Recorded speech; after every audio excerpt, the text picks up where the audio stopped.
তো ইনস্ট্যান্ট প্রাপ্তির জন্য আমার হচ্ছে আমি ব্যক্তিত্বকে বিসর্জন দেওয়ার যে একটা প্রতিযোগিতা, এই পলিটিক্স ইজ আওয়ার, মানে এটা আওয়ার মনোপলি। সেটা হচ্ছে আমি আবার ভিন্ন তথ্য জানি। আমি জানি হচ্ছে এনসিপির উপর একটা মানে একটা অভিযোগ আছে যে এনসিপি অনেক বেশি লিবারেল, আদারওয়াইজ আপনি করাপ্টেড হওয়ার অপার সম্ভাবনা আছে। ওসি নির্ভর এবং ইউনিয়ন নির্ভর যদি নির্বাচন কাঠামো বিদ্যমান রেখে যদি আপনি আবার একটা নির্বাচনে যান, এনসিপি ব্যক্তিগতভাবে যে সামাজিক এবং ধর্মীয় মূল্যবোধ পন্থী।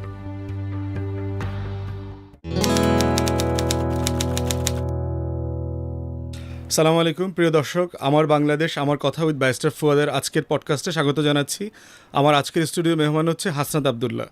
এই প্রজন্মের তরুণদের আইকন, পলিটিক্যাল লিডার, ছাত্র নেতা, বৈষম্য বিরোধী আন্দোলনের নেতা, অনেক নামে তাকে আপনারা চেনেন।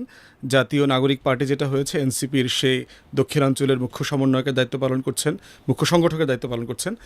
তো আজকে তাকে আমরা ইনভাইট করেছি স্টুডিওতে। হাসনাত, আপনাকে স্বাগত জানাচ্ছি। আসসালামু আলাইকুম। আপনার স্টুডিওতে আপনি স্বাগত জানিয়েছেন, আমি অনেক বেশি প্লিজড। ধন্যবাদ সময় দেওয়ার জন্য। অনেক ব্যস্ত, অনেক বাস্তবতা আছে, অনেক মিটিং শিটিং করতে হচ্ছে। তো অনেকেই জানতে চায় যে আসলে এই যে লড়াইটা শুরু হইল গত বছরের জুন জুলাইতে, ওই হাসনাতটা আসলে তৈরি হইল কোথায়? মানে আগে কি ছাত্র রাজনীতি করবার অভিজ্ঞতা আছে? কোনো ছাত্র সংগঠন করা, রাজনীতিতে সক্রিয় ভূমিকা রাখার জায়গা আছে? কি জিনিস ট্রিগার করলো যেটা অন্যায়, আমার এখানে প্রতিবাদ করতে হবে? আমি পার্টিজান পলিটিক্সের সাথে যুক্ত ছিলাম না ইউনিভার্সিটি লাইফে, কিন্তু ইউনিভার্সিটি লাইফে আমি পলিটিক্যালি খুব অ্যাওয়্যার ছিলাম। 2016 সালের লাস্ট উইকে আমি হচ্ছে ইউনিভার্সিটিতে হলে আসি। জানুয়ারির হচ্ছে 2 তারিখে আমি হলে উঠি। তো হলে ওঠার পরপরই হচ্ছে ইউনিভার্সিটির যেই এক ধরনের যে প্রচলিত যে রাজনীতি ছিল, ছাত্রলীগের রাজনীতি, তো ছাত্রলীগের রাজনীতি গ্যাস্ট্রুম গণরুমের যে বিষয়টা ছিল, তো প্রথম দিনই হচ্ছে সেটার সাথে আমি ইন্ট্রোডিউস হই। এবং ওই দিন থেকেই আমি, অনেকেই হয়তো মনে করে যে আমার হয়তো একটা ছাত্রলীগের একটা 2টা পোস্টের কারণে যে ছাত্রলীগের একটা ব্যাকগ্রাউন্ড আছে, বাট আমি হলে বিজয় একাত্তর হলে ছিলাম, কিন্তু ছাত্রলীগের সাথে তখন বিরোধিতা করে আমি হলে ছিলাম। এবং তৎকালীন সময় আমরা দেখেছি যে রাজনৈতিক যে একটা আগ্রাসন, নিপীড়ন, সেটার বিরুদ্ধে আমি সবসময় ভোকাল ছিলাম। হলে দেখতাম শিক্ষার্থীদেরকে জোর করে বিভিন্ন পলিটিক্যাল প্রোগ্রাম নিয়ে যাওয়ার যে ব্যাপারটা ছাত্রলীগ করে আসতো, সিট দেওয়ার নাম করে ছাত্রদের, সাধারণ শিক্ষার্থীদেরকে যেভাবে হচ্ছে রাজনৈতিকভাবে একটা নিপীড়ন চালাতো এবং হচ্ছে মত প্রকাশের স্বাধীনতাকে রুদ্ধ করা হতো। এবং দেখতাম যে ফেসবুকটাকেও নিয়ন্ত্রণ করতো ক্যাম্পাসের মধ্যে ছাত্রলীগ। এবং দেখা যেত কি ক্যাম্পাসের যত হচ্ছে সিস্টেম ডেভেলপের যতগুলো আন্দোলন হয়েছে সবগুলোতেই আমরা দেখেছি হচ্ছে ছাত্রলীগ কীভাবে নির্যাতন করেছে। তো ওই জায়গা থেকে জানুয়ারি 2 তারিখ থেকে মূলত যে ছাত্রলীগের সাথে আমরা একটা ওপেন বিষয়টা কি এরকম যে আসলে ছাত্রলীগই ক্যাম্পাসে সবাইকে পলিটিক্যাল করে তোলে? ছাত্রলীগের সাথে যদি যাদের ওই সক্ষমতা থাকে, নর্মালি আসলে দেখা যায় যেহেতু বিশ্ববিদ্যালয়ের আমাদের স্ট্রাকচারটা হচ্ছে এমন, পাবলিক ইউনিভার্সিটিতে যারা হচ্ছে মিডল ক্লাস ব্যাকগ্রাউন্ডের স্টুডেন্ট আসে, সেক্ষেত্রে হলে থাকতে হয়, এই ধরনের একটা প্রবণতা আছে। বাইরে থাকাটা সবাই অ্যাফোর্ড করতে পারে না। তো সেই জায়গা থেকে যারা এই আর্থিক দীনতার ঊর্ধ্বে উঠতে পারে এবং হলে থাকাটাকে একদম প্রাধান্য না হয়, তখন ছাত্রলীগের সাথে একটা কনফ্রন্টেশনে যাওয়াটাকে অ্যাফোর্ড করতে পারে। তো জানুয়ারি থেকে দেখা যায় ছাত্রলীগের তৎকালীন সময় যিনি সভাপতি ছিলেন আমার হলের, আমি ফার্স্ট ইয়ার, উনিও মাস্টার্সের ছিলেন, তো সভাপতির সাথেই আমার সরাসরি হচ্ছে আমি আমার প্লেস ছিল ইউনিভার্সিটিতে, তো ভর্তি পরীক্ষাতে। তো তখন দেখা যায় আমি সিট পেয়ে যাই, কিন্তু আমাকে সিটটা দেয় না হল ছাত্রলীগ, সেই সিটটা নিয়ে যায়। কিন্তু আমার কথা হচ্ছে আমি সিট নিবই, এটা যেহেতু বিশ্ববিদ্যালয় প্রশাসন আমাকে মেধার ভিত্তিতে সিট দিয়েছে, এই সিট ছাত্রলীগ কোনোভাবেই নিতে পারে না। তখন আমি হল প্রভোস্টের সাথে, তৎকালীন সময় আমার যিনি হল প্রভোস্ট ছিলেন, দেখা যেত যে ফার্স্ট ইয়ার একটা ছেলে কখনোই এভাবে বড় ভাইরা যেটা বলতো সেটা শুনতো, কিন্তু আমি তখনই হচ্ছে এই ছাত্রলীগের ওই সভাপতির এগেনস্টে গিয়ে হল প্রভোস্টের মানে রুমের সামনেই বসে যাই যে আমাকে সিট না দিলে আমি এখান থেকে উঠবো না। তো তখন দেখা যায় ছাত্রলীগের সভাপতি আমাকে 11 তলার উপরে নিয়ে ঘাড়ে ধরে বলে যে তুই যদি আর হল প্রভোস্টের রুমে যাস তাহলে একদম ওখান থেকে ফালায় মেরা ফেলবো। তো দেখা গেছে কি ওই 11 তলা থেকে নিচে নেমে এসে আমি আবার প্রভোস্টের কাছে যাই যে উনি আমাকে বলছে যে আপনি যদি আমার নিরাপত্তা না দিতে পারেন তাহলে আমি প্রেস কনফারেন্স করব। পরে স্যার হচ্ছে ওই সিটটা দিতে পারে নাই, কিন্তু আমাকে আবার সিট চেঞ্জ করে অন্য একটা সিটে দেয়। তো আসলে তৎকালীন বাস্তবতাটা এমনই ছিল। হয়তো আমার তখন ওই সিটটা আমার একটা ওকে ফাইন, এই সিট না পাইলেও আমি বাইরে থাকতে পারতাম, ওই অ্যাফোর্ড করতে পারতাম, বা আমার একটা ব্যাকগ্রাউন্ড ছিল, আমার কাছে মনে হয়েছে ছাত্রলীগের সাথে যদি আমি কনফ্রন্টেশনে যাই সেটা আমি অ্যাফোর্ড করতে পারবো। বাট বেশিরভাগ শিক্ষার্থীর এই বাস্তবতা থাকে না। তো দীর্ঘ সময় ক্যাম্পাস যেই গ্যাস্ট্রম গণরুমের বিরুদ্ধে যদি আমি সবসময় ভোকাল ছিলাম, সবসময় লেখালেখির মধ্য দিয়ে। আর আমি যেহেতু আমার হলে ডিবেটিং ক্লাবে ছিলাম, সেক্ষেত্রে সবসময় শিক্ষার্থীদের কথা বলার চেষ্টা করেছি। এবং তৎকালীন সময়ে যে বিশ্ববিদ্যালয়ে এন্টি এস্টাবলিশমেন্ট যেই রাজনৈতিক যেই ছাত্র সংগঠনগুলো ছিল, গণপরিষদ, কোটা সংস্কার আন্দোলনের মধ্য থেকে উঠে আসা, পরবর্তীতে ছাত্র শক্তি, সবার সাথে আমার একটা হৃদ্ধতাপূর্ণ সম্পর্ক ছিল। প্রত্যেকটা আন্দোলনে, যতগুলো আন্দোলন হয়েছে বিশ্ববিদ্যালয়ে আমি থাকাকালীন সময়ে, রেজিস্টার বিল্ডিংয়ের আন্দোলন হয়েছে, নিরাপদ ক্যাম্পাস আন্দোলন লম্বা হয়েছে। সময় ওখানে অনশন করছো হ্যাঁ, রেজিস্টার বিল্ডিংয়ে প্রায় 2-3 সপ্তাহ। না, সেখানে হচ্ছে 1 মাস ব্যাপী হচ্ছে আন্দোলনটা ছিল, বাট লাস্ট 3 দিন আমি হচ্ছে সেখানে হাঙ্গার স্ট্রাইকে যাই।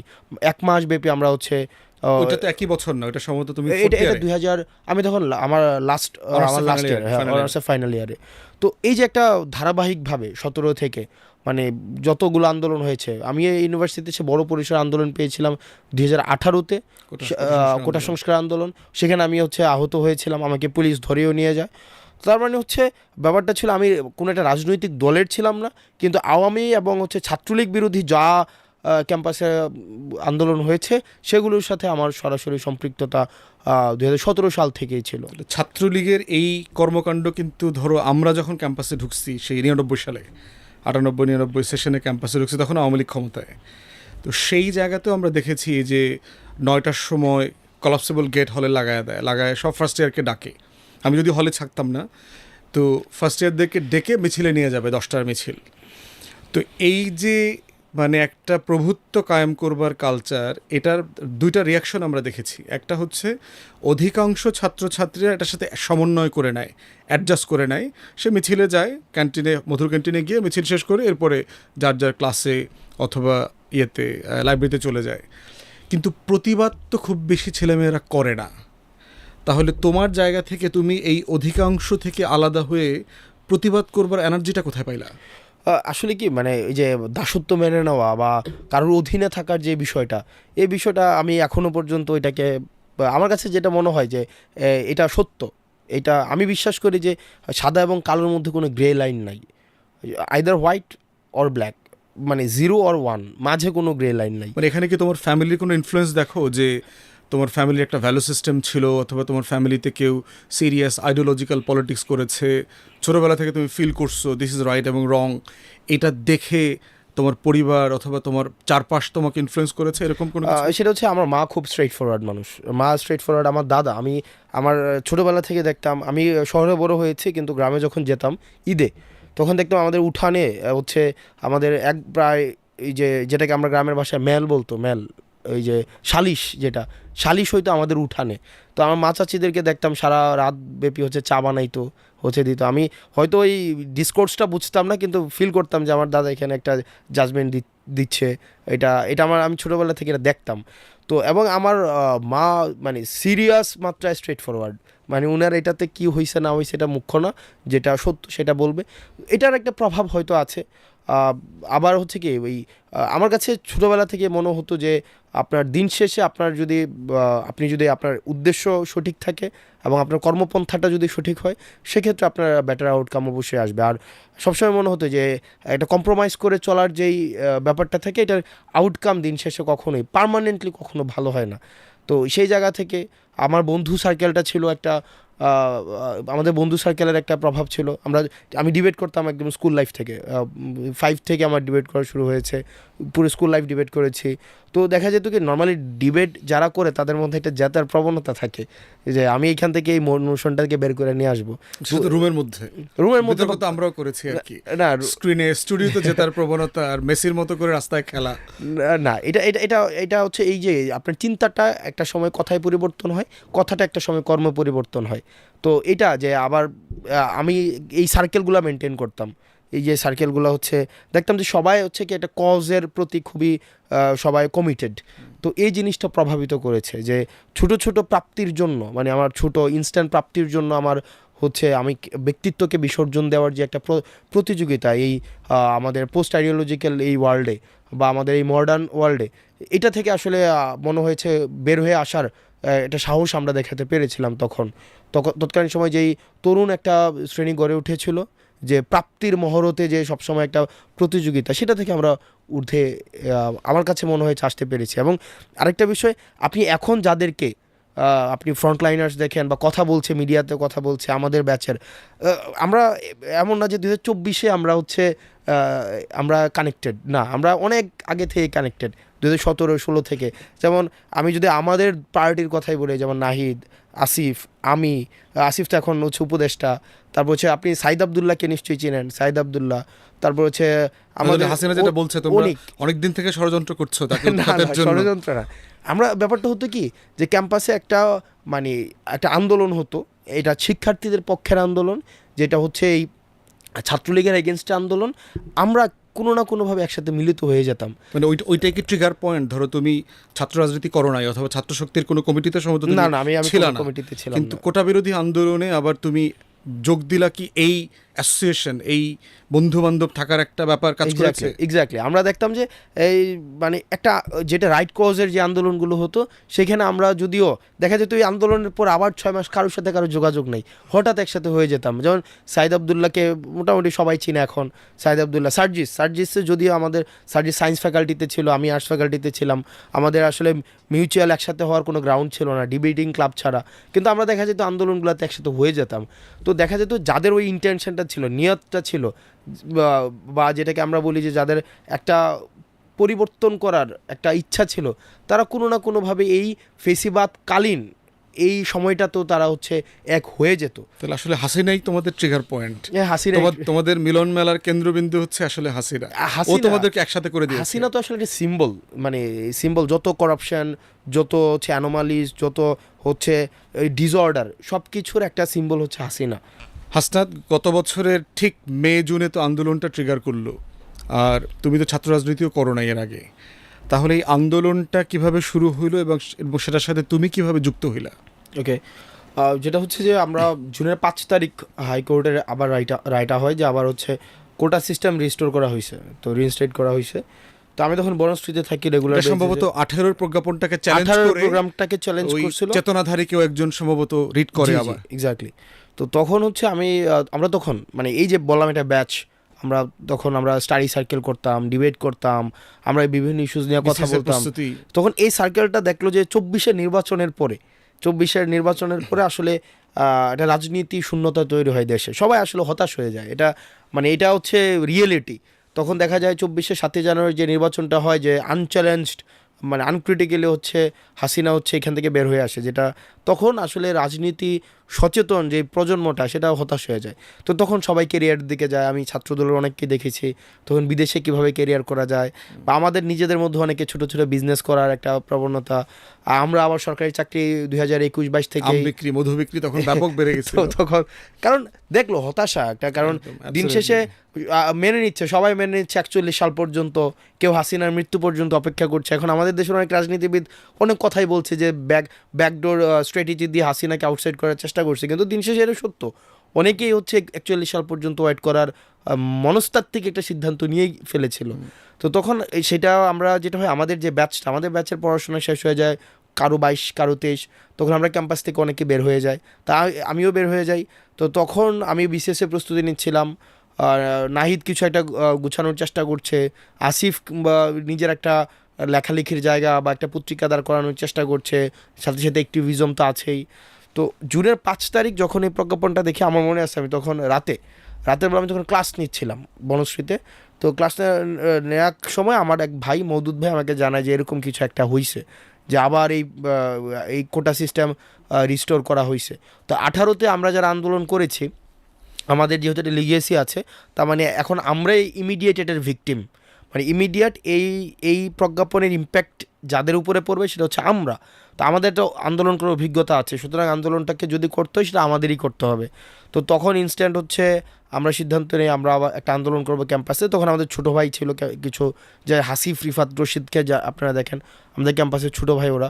তো এরপর দিন ক্যাম্পাসে আসি, জুনের 5 তারিখ ক্যাম্পাসে এসে দেখি যে সোশ্যাল সায়েন্সের সামনে, আমাদের সেন্ট্রাল লাইব্রেরি এবং সোশ্যাল সায়েন্স বিল্ডিংয়ের সামনে এসেই নাহিদকে পাই। আমি, নাহিদ, সার্জিস, আসিফরা আসে, হাসিব আসে, রিফাত, রশিদ আসে। দেন হচ্ছে আমরা একটা পরিকল্পনা করি যে আমরা আন্দোলনটাকে কিভাবে হচ্ছে এগিয়ে নিয়ে যেতে পারি। কিন্তু এর আগে কি মামলা চলাকালীন অবস্থা কি কোনো প্রতিবাদ শুরু হয়েছিল, যে এই মামলাটা দিয়ে 18-র কোটা বৈষম্যটাকে আবার ফেরায় নিয়ে আসার চেষ্টা করা হচ্ছে? না, এটা এর আগে কোনো কিছু না, হয়নি, এটা কোনো প্রতিবাদ এটা হয়নি? Already certain. আমরা যখন 18-তে যখন এই ঘটনাটা হয় তখনই হচ্ছে এটার হয়তো রিড করা হয়, কিন্তু এটার মানে 5 তারিখের আগ 5 পর্যন্ত তারিখের আগ এর মধ্যে পর্যন্ত নড়াচড়া ছিল এটা না। নিয়ে কোনো নড়াচড়া ছিল না। এটা হঠাৎ করে হচ্ছে এটা সামনে নিয়ে আসা হয়। এটা নিয়ে আসা হয় তখন মনে হয় আমরা যতটা শুনেছিলাম, বেইজিং এর সফরটা হলো হাসিনা হ্যাঁ, ডিজাস্টার বেইজিং হয়, এর সফরটা তারপর হচ্ছে আনএক্সপেক্টেড ছিল। ইন্ডিয়া থেকে খালি হাতে আসছে, মোটামুটি আসছে। সবকিছু দিয়ে আসছে, এবং তখন কিন্তু মানে পলিটিক্যাল পার্টিগুলোর ভিতরে একটা সন্দেহ সংশয় ছিল আর কি, Exactly. যে সরকারই কি আসলে মানে রাজপথকে উত্তাল করতে চাচ্ছে কিনা ওইখান exactly. থেকে ডাইভারশনের জন্য। এবং হ্যাঁ, তখন মানে তো আমরাও কিন্তু তখন এটা অনেক না, স্কেপটিক্যালি আপনারা অনেকে দেখেছি, এটাকে হচ্ছে স্কেপটিক্যাল ছিলাম যে Exactly. কারণ যেহেতু হাসিনা বারবারই কাজগুলো করেছে, আসলে এরকম কিনা। ডেফিনেটলি তখন হচ্ছে আমরা যেমন ওই তখনকার সময় যে ভারত ইস্যুটাকে আমরা কি ডাইভার্ট করার জন্য এটা কি কোনো পলিসিটাকে কুক করে দিয়েছে হাসিনা কিনা, এই ধরনের এবং শাহবাগে কথাও জমায়েত কিন্তু হতে দিচ্ছে, প্রতিবাদ করতে জি। দিচ্ছে। নর্মালি তো পুলিশ কাউকে অ্যালাউ করে না মিছিল মিটিং। এক্স্যাক্টলি। দ্বিতীয় যেটা তোমাদের আন্দোলনে আমার চোখে পড়েছে সেটা হচ্ছে যে মিডিয়াকে কন্ট্রোল করবার যে কালচারটা আমরা দেখেছি তোমাদের আন্দোলনে, কিন্তু সরকার মিডিয়াকে তখন কন্ট্রোল করে নাই, ব্রেকিং নিউজ আকারে গেছে এটা। নট এক্স্যাক্টলি, এটা হচ্ছে কি শুরুর দিকে কথা বলছি পার্শিয়ালি, আর কি। হ্যাঁ, এটা কারণ এটা তো জনদাবি ছিল তো। আর না, তখন যে সন্দেহটা আমাদের মাথায় হ্যাঁ। আসছে যে সরকার চাচ্ছে কিনা, কারণ নর্মালি তো ধরো বড় বড় বিএনপির সমাবেশও কমপ্লিটলি ব্ল্যাক আউট করে দেয় যে তেমন কিছু হয় না, একটা ছোট্ট প্রোগ্রামাদি হয়েছে আর কি, এরকম। হ্যাঁ, জনদাবি ছিল সেই জায়গা থেকে আসলে। আর তখন ওই সময়টা পর্যন্ত মোটামুটি যে মেইন স্ট্রিম মিডিয়া থেকে মাইক্রো মিডিয়ার একটা প্রভাব তো অবশ্যই তখন সিটিজেন জার্নালিজম এটা বেড়ে যায়। তখন ওই আমরাও মেইন স্ট্রিম মিডিয়া দেখাবে কি দেখাবে না ওই সেইটার আসলে ওইদিকে আমরা কনসেন্ট্রেশন আমরা সবাই সাংবাদিক হয়ে গেছে, সবাই সাংবাদিক হয়ে উঠেছিল ওই সময়টাতে। তাহলে আজকে যখন তুমি হাইন্ডসাইট দিয়ে ফিরে দেখো, মে, জুন, জুলাই, মানে কোনো কিছু কি ভিন্নভাবে করা যাইতো, ভিন্নভাবে করা উচিত ছিল, এটা এইভাবে না করে ওইভাবে করা দরকার ছিল, না সব কিছু খুব লাগে যে আসলে কি করলাম, মানে এরকম মানে রিফ্লেকশনটা কি? আমার কাছে মনে হয় যে 5ই অগাস্ট জুন থেকে মানে জুলাই থেকে 5ই অগাস্ট পর্যন্ত যে এই সময়টাতে আমরা কিছু কোয়েশ্চেনকে মানে ডিল করা উচিত ছিল, যেটা এখনো পর্যন্ত আমরা টেনে নিয়ে যাচ্ছি। আমাদের জাতীয় ঐক্য সুসংহত করার একটা উপলক্ষ তখন ছিল। কিছু পদক্ষেপ নিলে হয়তো ওই জায়গাটা সুসংহত হতো আর কি। তো এটা ধরো 5ই আগস্টের পরের অংশে পরে আসতেছি, মানে ধরো 5ই আগস্টের আগ পর্যন্ত তোমাদের লড়াই, সংগ্রাম, আন্দোলন, মিছিল, মিটিং সংগঠিত করা, এই পুরো প্রসেস যেটাকে আমরা 36 জুলাই বলছি, এই 36 দিনে তোমরা গ্রেফতার হয়েছো, ডিবি অফিসে নিয়ে গেছে, তোমাদের উপর অত্যাচার, নির্যাতন, এগুলো তো সব তো আমরা দেখেছি। এই সময়টাতে স্ট্র্যাটেজি, কৌশল, আন্দোলন, হতাশা, পারবো কি না, যদি ফেল করি, মানে এই সময়টার মানে রিফ্লেকশনটা কি দেখো তোমাদের এখন পিছনে ফিরে তাকায়? না, এটা হচ্ছে একদম একটা মানে এটা হিসাব মেলানো যাচ্ছে না। ইনভেস্টেড মানে উই ফিল অ্যাকচুয়ালি ইনভেস্টেড, যে এটা নিয়ে আসলে মানে রিভিজিট করার, চিন্তাকে আবার হচ্ছে রিভাইজ করার মানে মনে হয় যে না, প্রত্যেকটা প্ল্যান হচ্ছে এখানে ক্লিক করছে। আর দিন শেষে এটা যেহেতু সবাই প্ল্যানার হয়ে গেছে, সবাই ডুয়ার হয়ে গেছে এখানে এই আন্দোলনে, প্রত্যেকটা জনমানুষ এখানে আসলে ওই প্ল্যান করার জায়গাটা, তারপর হচ্ছে স্ট্র্যাটেজি সেট করার জায়গাটায় সিঙ্গেল মানুষ ছিল না। তো যেহেতু ছিল না, এটা সার্বজনীন করে যেহেতু আমরা তুলতে পেরেছিলাম মানে এই আন্দোলনের ইনিশিয়াল পর্যায়ে, যার কারণে এখন আর এটা ফিল হয় না যে মানে মনে হয় যে আবার যদি একটা সুযোগ আসতো তাহলে আমরা এটা করতে পারতাম, সেটা করতে পারতাম।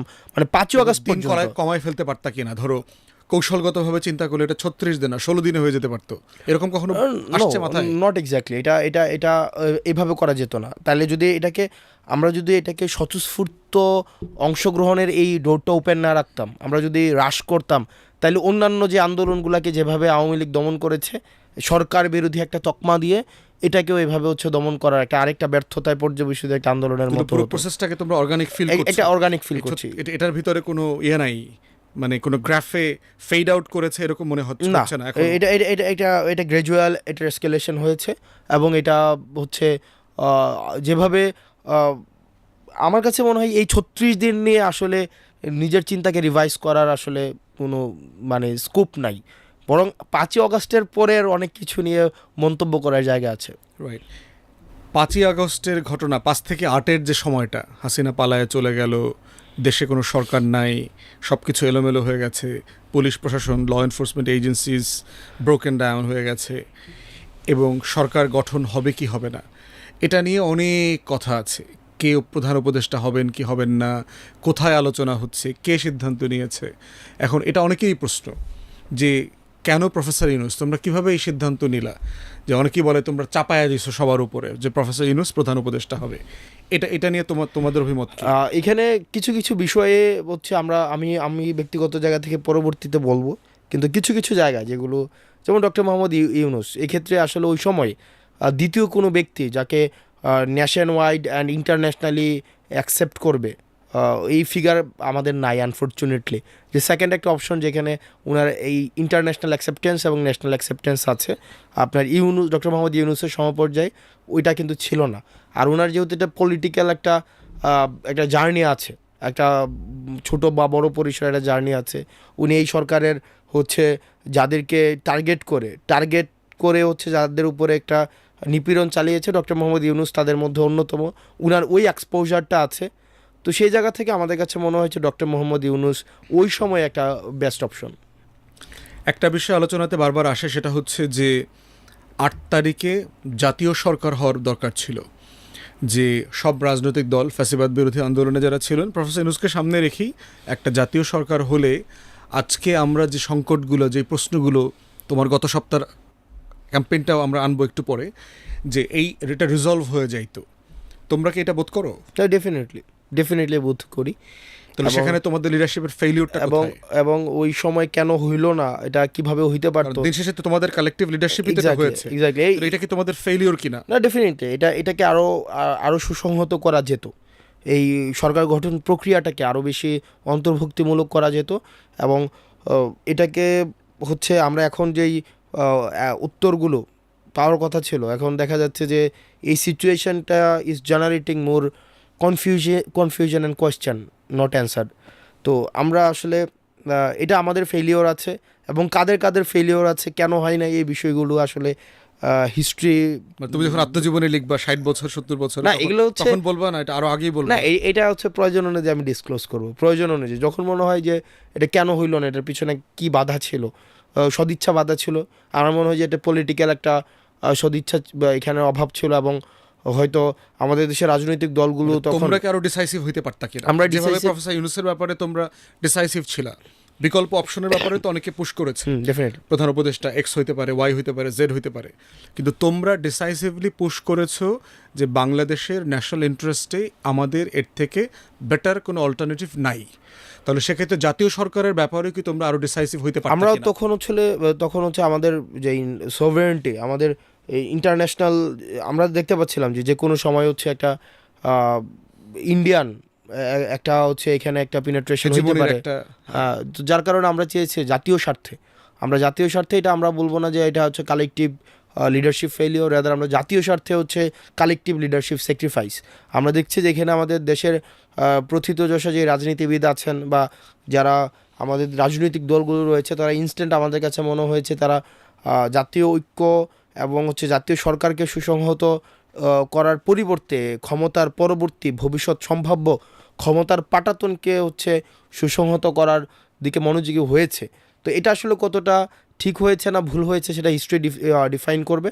তবে আমরা চেয়েছিলাম যাতে করে হচ্ছে একটা জাতীয় সরকার হোক, জাতীয় সরকারের মধ্য দিয়ে যেন একটা পরবর্তীতে একটা Democratic proper expected Democratic transformation হয়, কিন্তু সেটা হচ্ছে সদিচ্ছার অভাবে, পলিটিক্যাল গুডউইলের অভাবে সেটা সম্ভব হয়ে ওঠেনি। এবং এক্ষেত্রে কারা ক্যাটালিস্টের ভূমিকা পালন করেছে সেটা হচ্ছে মানে history will sometime very soon সময় আসার পরে তোমরা বলবা আর কি। ডেফিনেটলি।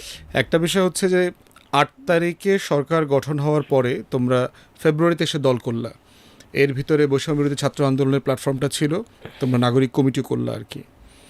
এখন একটা এবং ওই সময়টাতে আমাদের মনে আছে সবার যে প্রচুর আন্দোলন ফেস করতে হয়েছে প্রতিদিন। এইখানে তাবলিগের সমস্যা, ওইখানে পলিটেকনিকের স্টুডেন্টরা ব্লক করে আসছে, ওখানে শিক্ষকরা মাঠে নেমেছে, এবং প্রায় আমরা দেখতাম যে তোমরা সরকারের প্যারালাল বিভিন্ন জায়গাতে গিয়ে এগুলো নেগোশিয়েট করতে হচ্ছে। প্রশ্ন হচ্ছে যে তোমরা দল করাটা পিছায়া না দিয়ে যদি আগায় নিয়ে আসতা, তাহলে সেখানে কি এই ডিসিপ্লিনটা মেনটেন করা সহজ হইতো কিনা? আসলে দল করার বিষয়টা হচ্ছে কি, আমরা যদি তখন দেখি তোমরা সিদ্ধান্তে আসতে পারো না যে আসলে তোমরা দল করবা কিনা। একটা বিষয় হচ্ছে যে আমরা তো তখন ওই যে দল করার বিষয়টা, আমাদের রাজনৈতিক দল করতে হবে ওই ধরনের কোনো আমাদের কম্পালশন ছিল না, একটা আমার বিষয়। দুই নম্বর বিষয় হচ্ছে যে এই যে তখন পারপাস কি ছিল? না, পারপাস ছিল আমাদের অন্তর্বর্তীকালীন সরকারকে সফল করতে হবে। হ্যাঁ, ইয়েস, এক্স্যাক্টলি আমাদের পারপাসটা ছিল যে এই অন্তর্বর্তীকালীন সরকার এইটা সবার সরকার। আমরা যেহেতু দীর্ঘ 1.5 দশকের বেশি সময় ধরে ফেসিবাদ বিরোধী রাজনৈতিক দলগুলো একটা পলিটিক্যাল একটা অপারেশনের মধ্য দিয়ে গিয়েছে, তো তাদের একটা হচ্ছে সরকারও এটা অন্তর্বর্তীকালীন সরকার। আমরা চেয়েছি মানে যেভাবেই হোক এই অন্তর্বর্তীকালীন সরকারটা যেন হচ্ছে আপনার সাকসেসফুল হয়, এটা যেন সাকসেসফুল হয়। তো সেই জায়গা থেকে রাজনৈতিক দলগুলো যেগুলো করার উচিত ছিল, যে এই ক্রাইসিস ম্যানেজমেন্টে তাদের একটা হ্যান্ডস থাকা দরকার ছিল, কিন্তু আনফর্চুনেটলি তারা মনে করেছে না এটা অন্তর্বর্তীকালীন সরকারের কাজ, কিন্তু এটা আমরা করতে পারি নাই। মানে এই জায়গাটাতে আসলে আমরা ওভাবে ডিজন করতে পারি নাই যে না এটা অন্তর্বর্তীকালীন সরকারের কাজ, এটা ওদের বিজনেস, এখানে মানে এটা আমাদের কোনো বিজনেস না, এটা আমরা করতে পারি নাই আমরা। কারণ এটা হচ্ছে কি মানে এই অন্তর্বর্তীকালীন সরকারটা হচ্ছে কি এটা হচ্ছে আমাদের সন্তান, এটা মানে আমাদেরকেই হচ্ছে টেক কেয়ার করার কথা ছিল, কিন্তু এক্ষেত্রে যেটা হয়েছে সেটা অনেক রাজনৈতিক দল এই চিন্তা থেকে বের হয়ে এসে ওকে ফাইন আমরা অন্য কিছুতে ফোকাস করি, অন্তর্বর্তীকালীন সরকার তার যে অ্যাসাইন যেই টাস্কগুলো আছে সেগুলো করলে করুক, না করলে নাই, যদি না করে আমরা পরবর্তীতে এসে করব। সুতরাং সেই শুধুমাত্র সময়টা অতিক্রম করার হচ্ছে অপেক্ষায় থেকেছে, যার কারণে এই যে ক্রাইসিসগুলোতে আমাদের ইনভলভ হতে হয়েছে।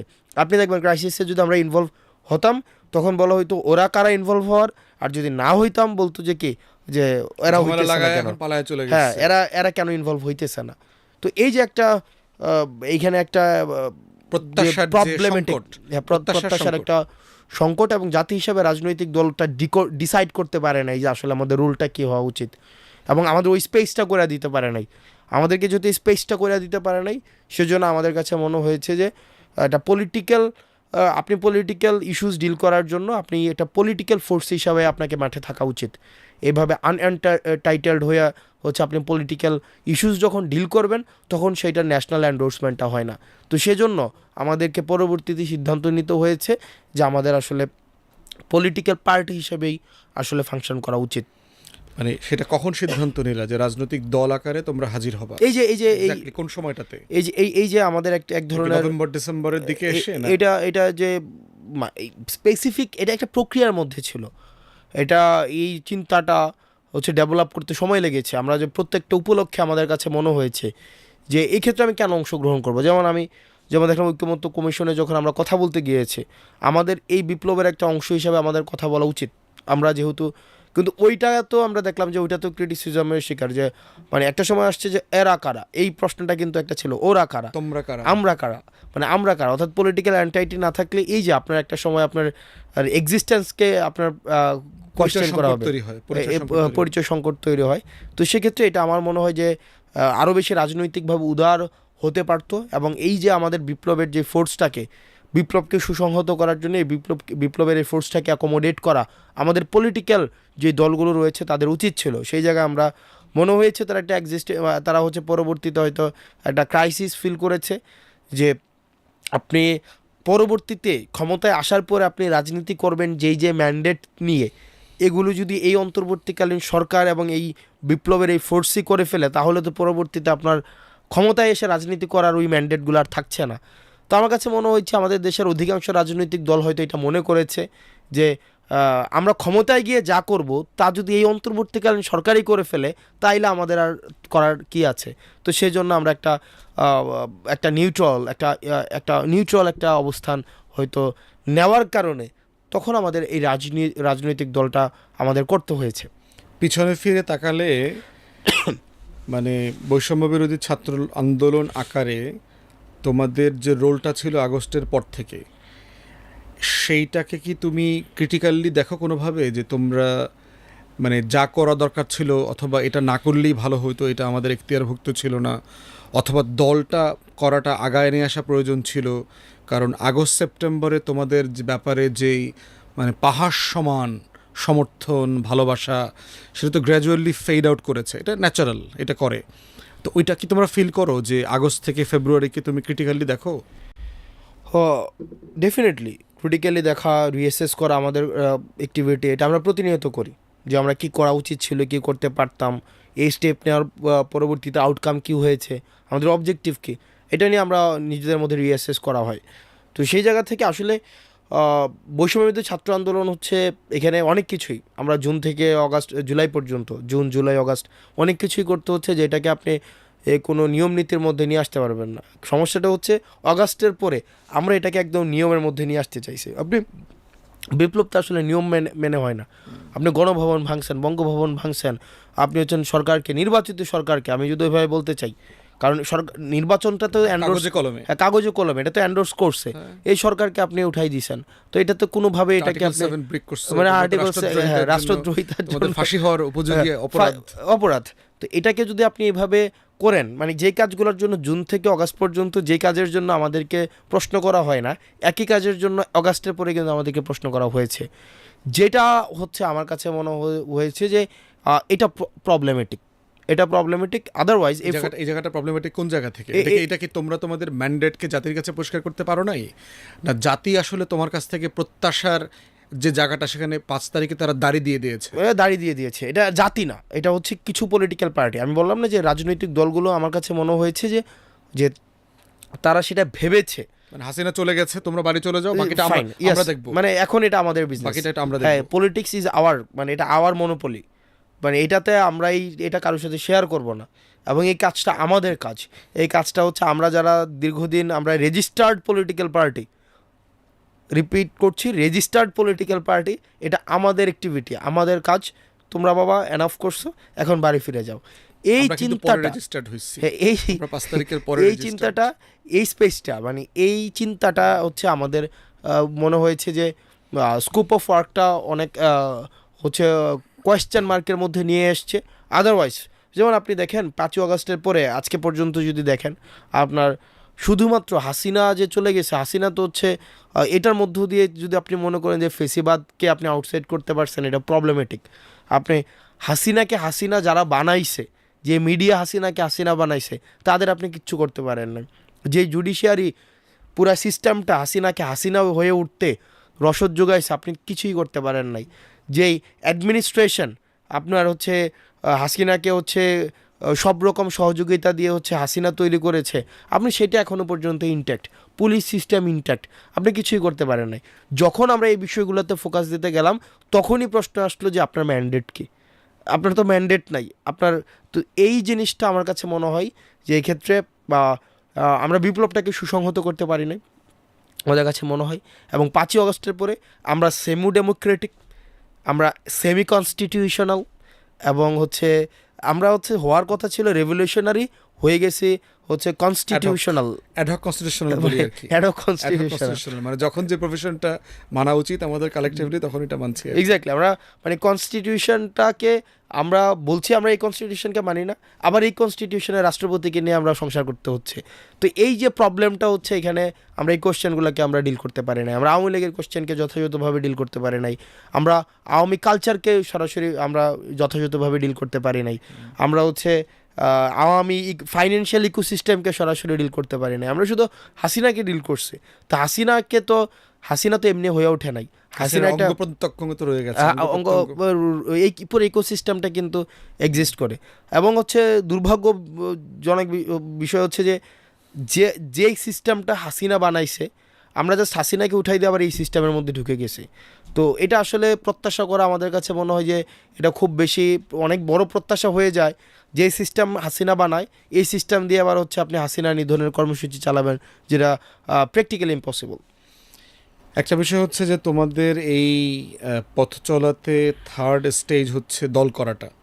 তোমরা ৩৬ দিনের একটা লড়াই করলা, আন্দোলন করলা, এরপর একটা ইন্টারিম সময় তোমরা কাটাইছো আন্দোলনে, সরকারের সাথেও ছিল, বাট তোমাদের একটা নিজস্ব অরাজনৈতিক প্ল্যাটফর্মের জায়গা ছিল।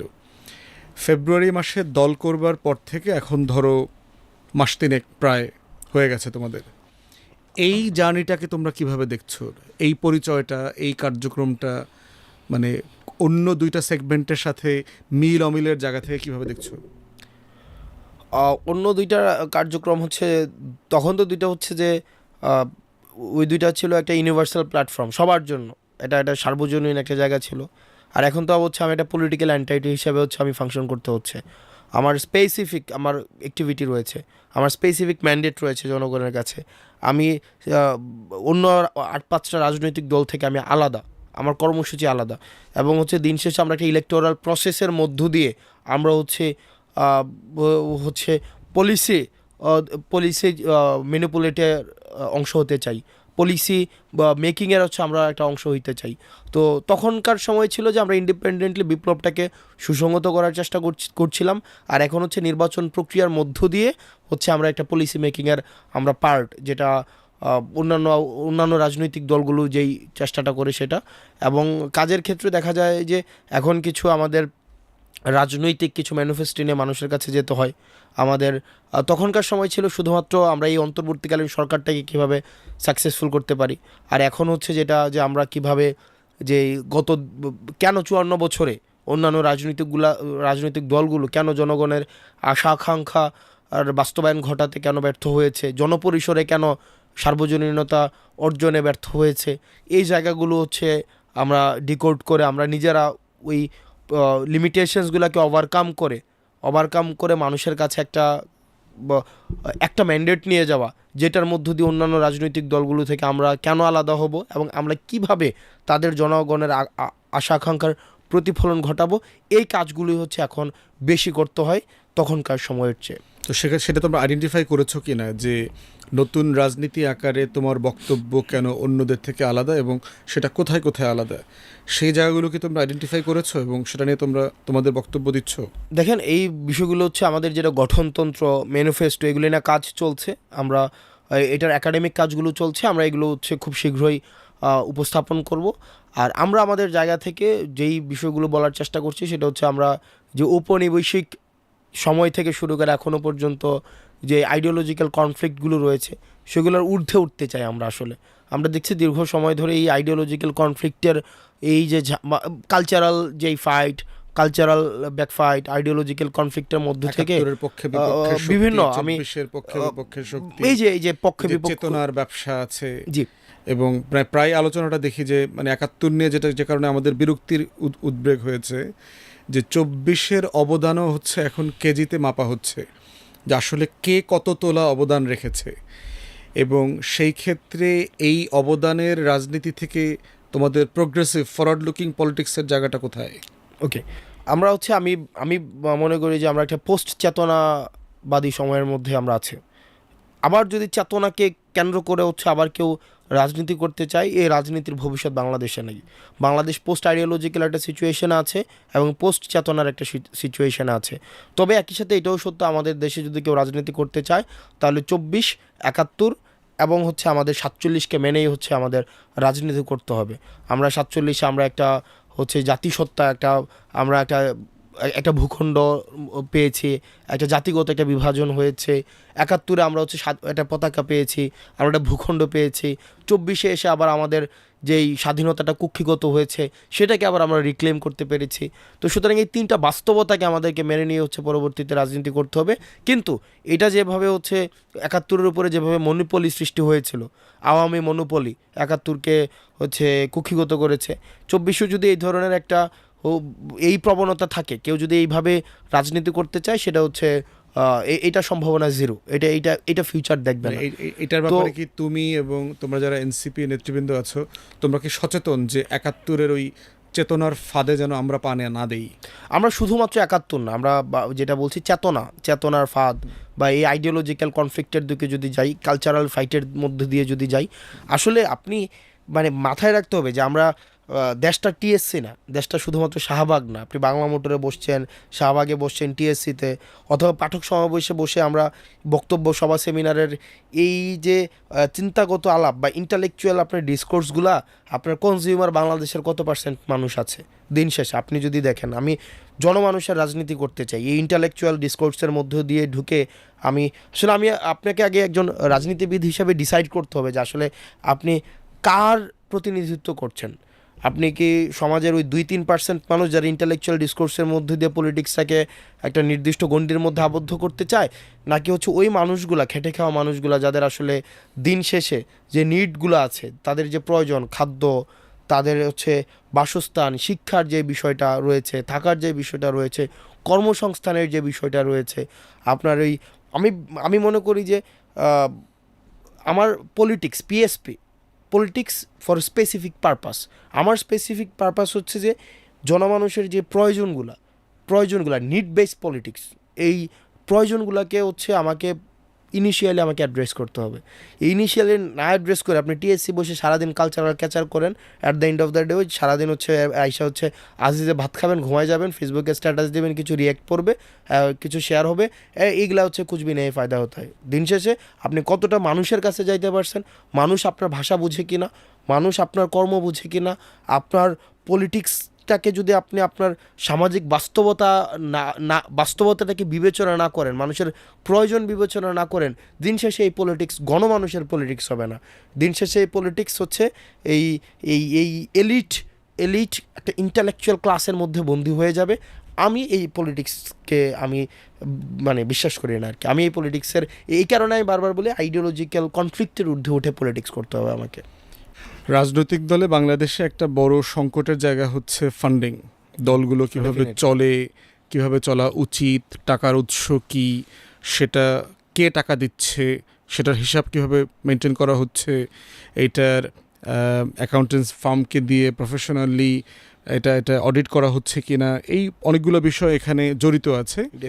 আর যেহেতু তোমাদের জেনারেশন, তোমরা একটা গণ অভ্যুত্থানের মধ্য দিয়ে রাজনৈতিক দল আকারে হাজির হয়েছো, তোমাদের কাছে জনগণের প্রত্যাশা অনেক, কিন্তু তৈরি হওয়ার যে মহাসমাবেশ মানিক মে এভিনিউ, তারপরে রমজানে ইফতার পার্টি করা নিয়ে তোমাদের ফান্ডিং ইস্যুতে অনেক আলোচনা এসছে।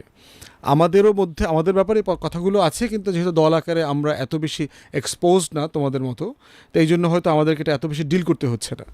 তো সেই জায়গাতে পলিটিক্যাল ফান্ডিং ইস্যুটা এনসিপি দল আকারে এবং সমালোচনাগুলোকে কীভাবে ডিল করছে, এবং ফান্ডিংটাকে তোমরা কীভাবে প্রাতিষ্ঠানিককরণ করতে চাও? সমালোচনাগুলো হচ্ছে, যেগুলো সমালোচনা হচ্ছে প্রত্যেকটা হচ্ছে ভ্যালিড।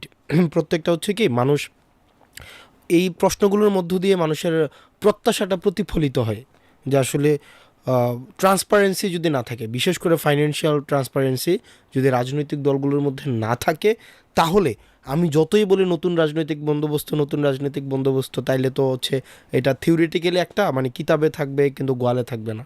তো সেই জায়গা থেকে এই প্রত্যেকটা কনসার্ন, প্রত্যেকটা সমালোচনাকে আমি খুবই সাধুবাদ জানাই। এবার আসেন দ্বিতীয় লেয়ারে যেটা হচ্ছে যে আমাদের এই ৫৪ বছরও আমাদের দেশের পলিটিক্যাল ফাইন্যান্সিয়াল কালচার তৈরি হয় নাই এখনও পর্যন্ত, যেটা বিদেশে হয়। বিদেশে ক্রাউড ফান্ডিংয়ের ব্যবস্থা আছে, বিদেশে আপনি ওপেন যেই বিজনেস প্রতিষ্ঠান বা যেই ব্যক্তি ডোনেট করে তার নামটা কিন্তু প্রকাশ করার একটা ব্যবস্থা আছে বা প্রকাশ করা যায়, এবং তার ওই চিন্তা থাকে না যে ফর এক্সাম্পল আমি যদি ধরি বিএনপির এই ২০ জন হচ্ছে আপনার হচ্ছে ডোনার আছে, আওয়ামী লীগের এই ২০ জন ডোনার, এনসিপির এই ২০ জন ডোনার। আমরা এই কালচারটাকে এখনও পর্যন্ত তৈরি করতে পারি নাই যে এই ২০ জন যদি এনসিপির হচ্ছে অ্যানলিস্টেড ডোনার থাকে প্রকাশিত, বিএনপি যদি ক্ষমতায় আসে এই ২০ জনকে বিশেষভাবে বঞ্চিত করা হবে বা হবে না। এটা কিন্তু হচ্ছে এই কালচারটা এখনও পর্যন্ত তৈরি করা, মানে আমরা এই ইকোসিস্টেমটাকে ডেভেলপ করতে পারি নাই।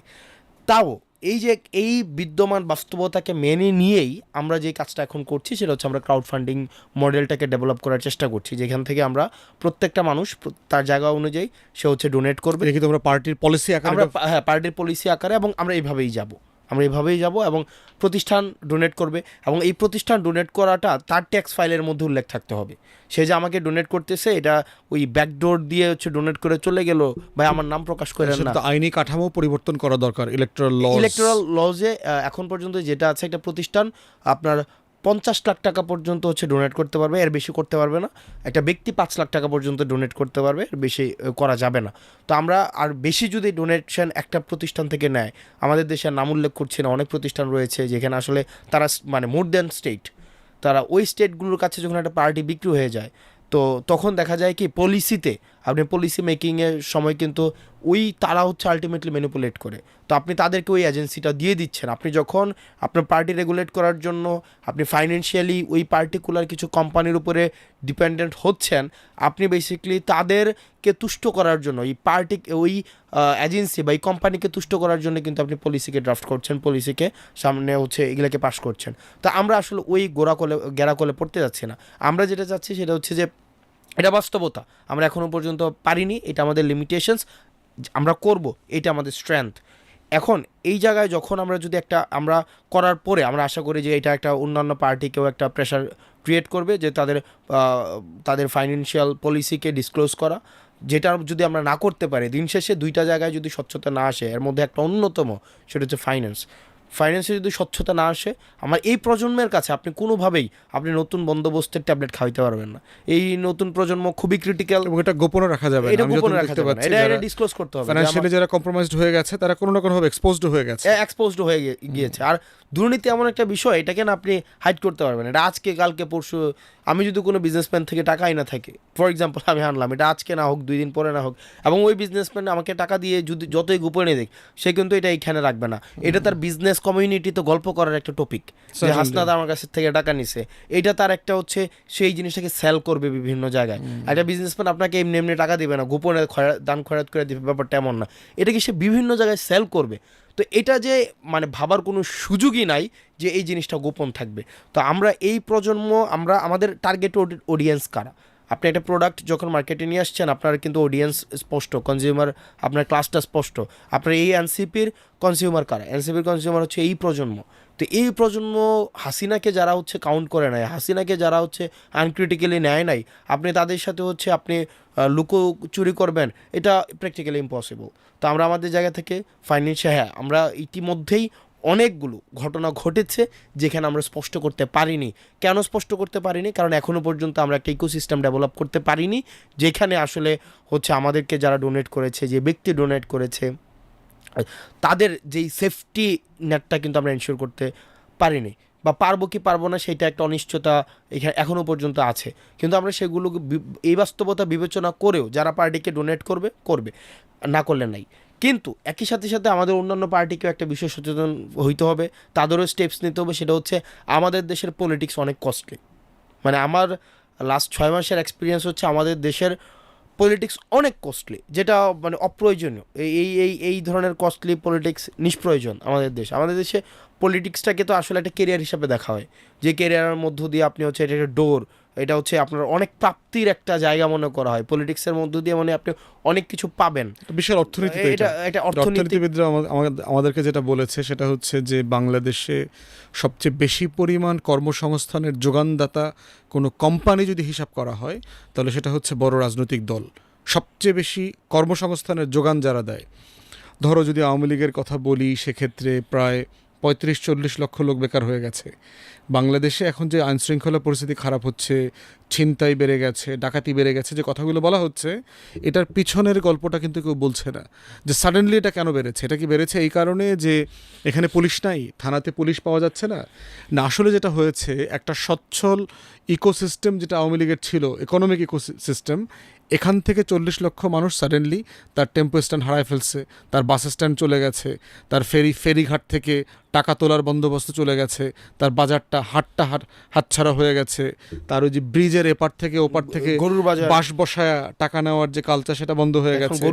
গরুর হাট কোরবানিতে আসতেছে। সো এই চ্যালেঞ্জের মধ্যে কিন্তু আমরা আছি অলরেডি পলিটিক্যাল পার্টি আকারে, এবং এটা আমাদেরও ফেস করতে হচ্ছে। এবং দুইটা চ্যালেঞ্জ আছে এখানে, তোমরা যেটা হয়তো ফেস করতেছো এবং আমরা এটা ফিউচারে ফেস করব, সেটা হচ্ছে যে দল চালানোর একটা খরচ, মানে প্রতিদিনকার খরচ, আর দ্বিতীয়ত হচ্ছে তোমার ইলেকশন কেন্দ্রিক একটা বড় খরচ। এবং সেই ব্যাপারে কিন্তু আমাদের তরফ থেকেও কিন্তু আমরা ইলেকশন কমিশনের যে সংস্কার কমিশন আছে, সেখানে কিন্তু খরচের দায়িত্বটা যদি রাষ্ট্র নিতে পারে, ইলেকশন কমিশন নিতে পারে, সেক্ষেত্রে কিন্তু করাপশন এবং ফান্ড রেজ করবার প্রয়োজনীয়তা কমে যাবে। তো এই ক্ষেত্রে আপনি দেখেন যে আমাদের দেশের এই যে রাজনৈতিক আমাদের এই যে বাস্তু সংস্থানের যে জায়গাটা, সেটা হচ্ছে যে এখানে আপনার আপনি যদি পলিটিক্স করতে চান, এটা বাস্তবতা, এগুলো কেউ বলে না আপনাকে, হচ্ছে আপনার কর্মীদেরকে হচ্ছে টেম্পো স্ট্যান্ড দিতে হবে, আপনার এই যে গরুর হাট দিতে হবে, আপনি হচ্ছে তাকে একটা অবৈধ ইনকামের ব্যবস্থা করে দিতে হবে, 5 কিলোমিটার রাস্তা ভাগ করে পাঁচজনকে দিতে হবে। এই আর আরেকটা বিষয় কি, যেটা আমরা সবসময় মানে অ্যাভয়েড করি, আসলে পলিসি মেকিংয়ে বা এমপি যারা হবে তাদের কিন্তু আসলে এগুলো কাজ না, রাস্তাঘাট করা তার কাজ না, সে হচ্ছে এলাকায় ব্রিজ করে দিবে, এটা কিন্তু কাজ না। আপনি দেখবেন হর হামেশা দেদারসে এমপি গিয়ে বলতেছে আমি মসজিদ করে দেবো, মন্দির করে দেবো, রাস্তা বানাই দেবো, ব্রিজ বানাই দেবো, ওই সিঙ্গাপুর বানাই ফেলবো, এগুলো সবগুলো কিন্তু মিথ্যা কথা। এগুলো হচ্ছে মানে এটা তার কিন্তু কাজই না, এটা তার ডিসকোর্সের মধ্যেই নাই, এটা তার জব ডিসক্রিপশনের মধ্যেই নাই, কিন্তু সে কিন্তু এটা বলতেছে। কারণ মানুষের মিসকনসেপশনটা কি, মানুষ ভাবে যে একটা এমপির হয়তো এটা কাজ, এবং দেখা যায় কি সে এটা করতে গিয়ে, আর আমাদের দেশে নির্বাচন ব্যবস্থাটা মানে ভয়াবহ রকমের হচ্ছে ব্যয়বহুল।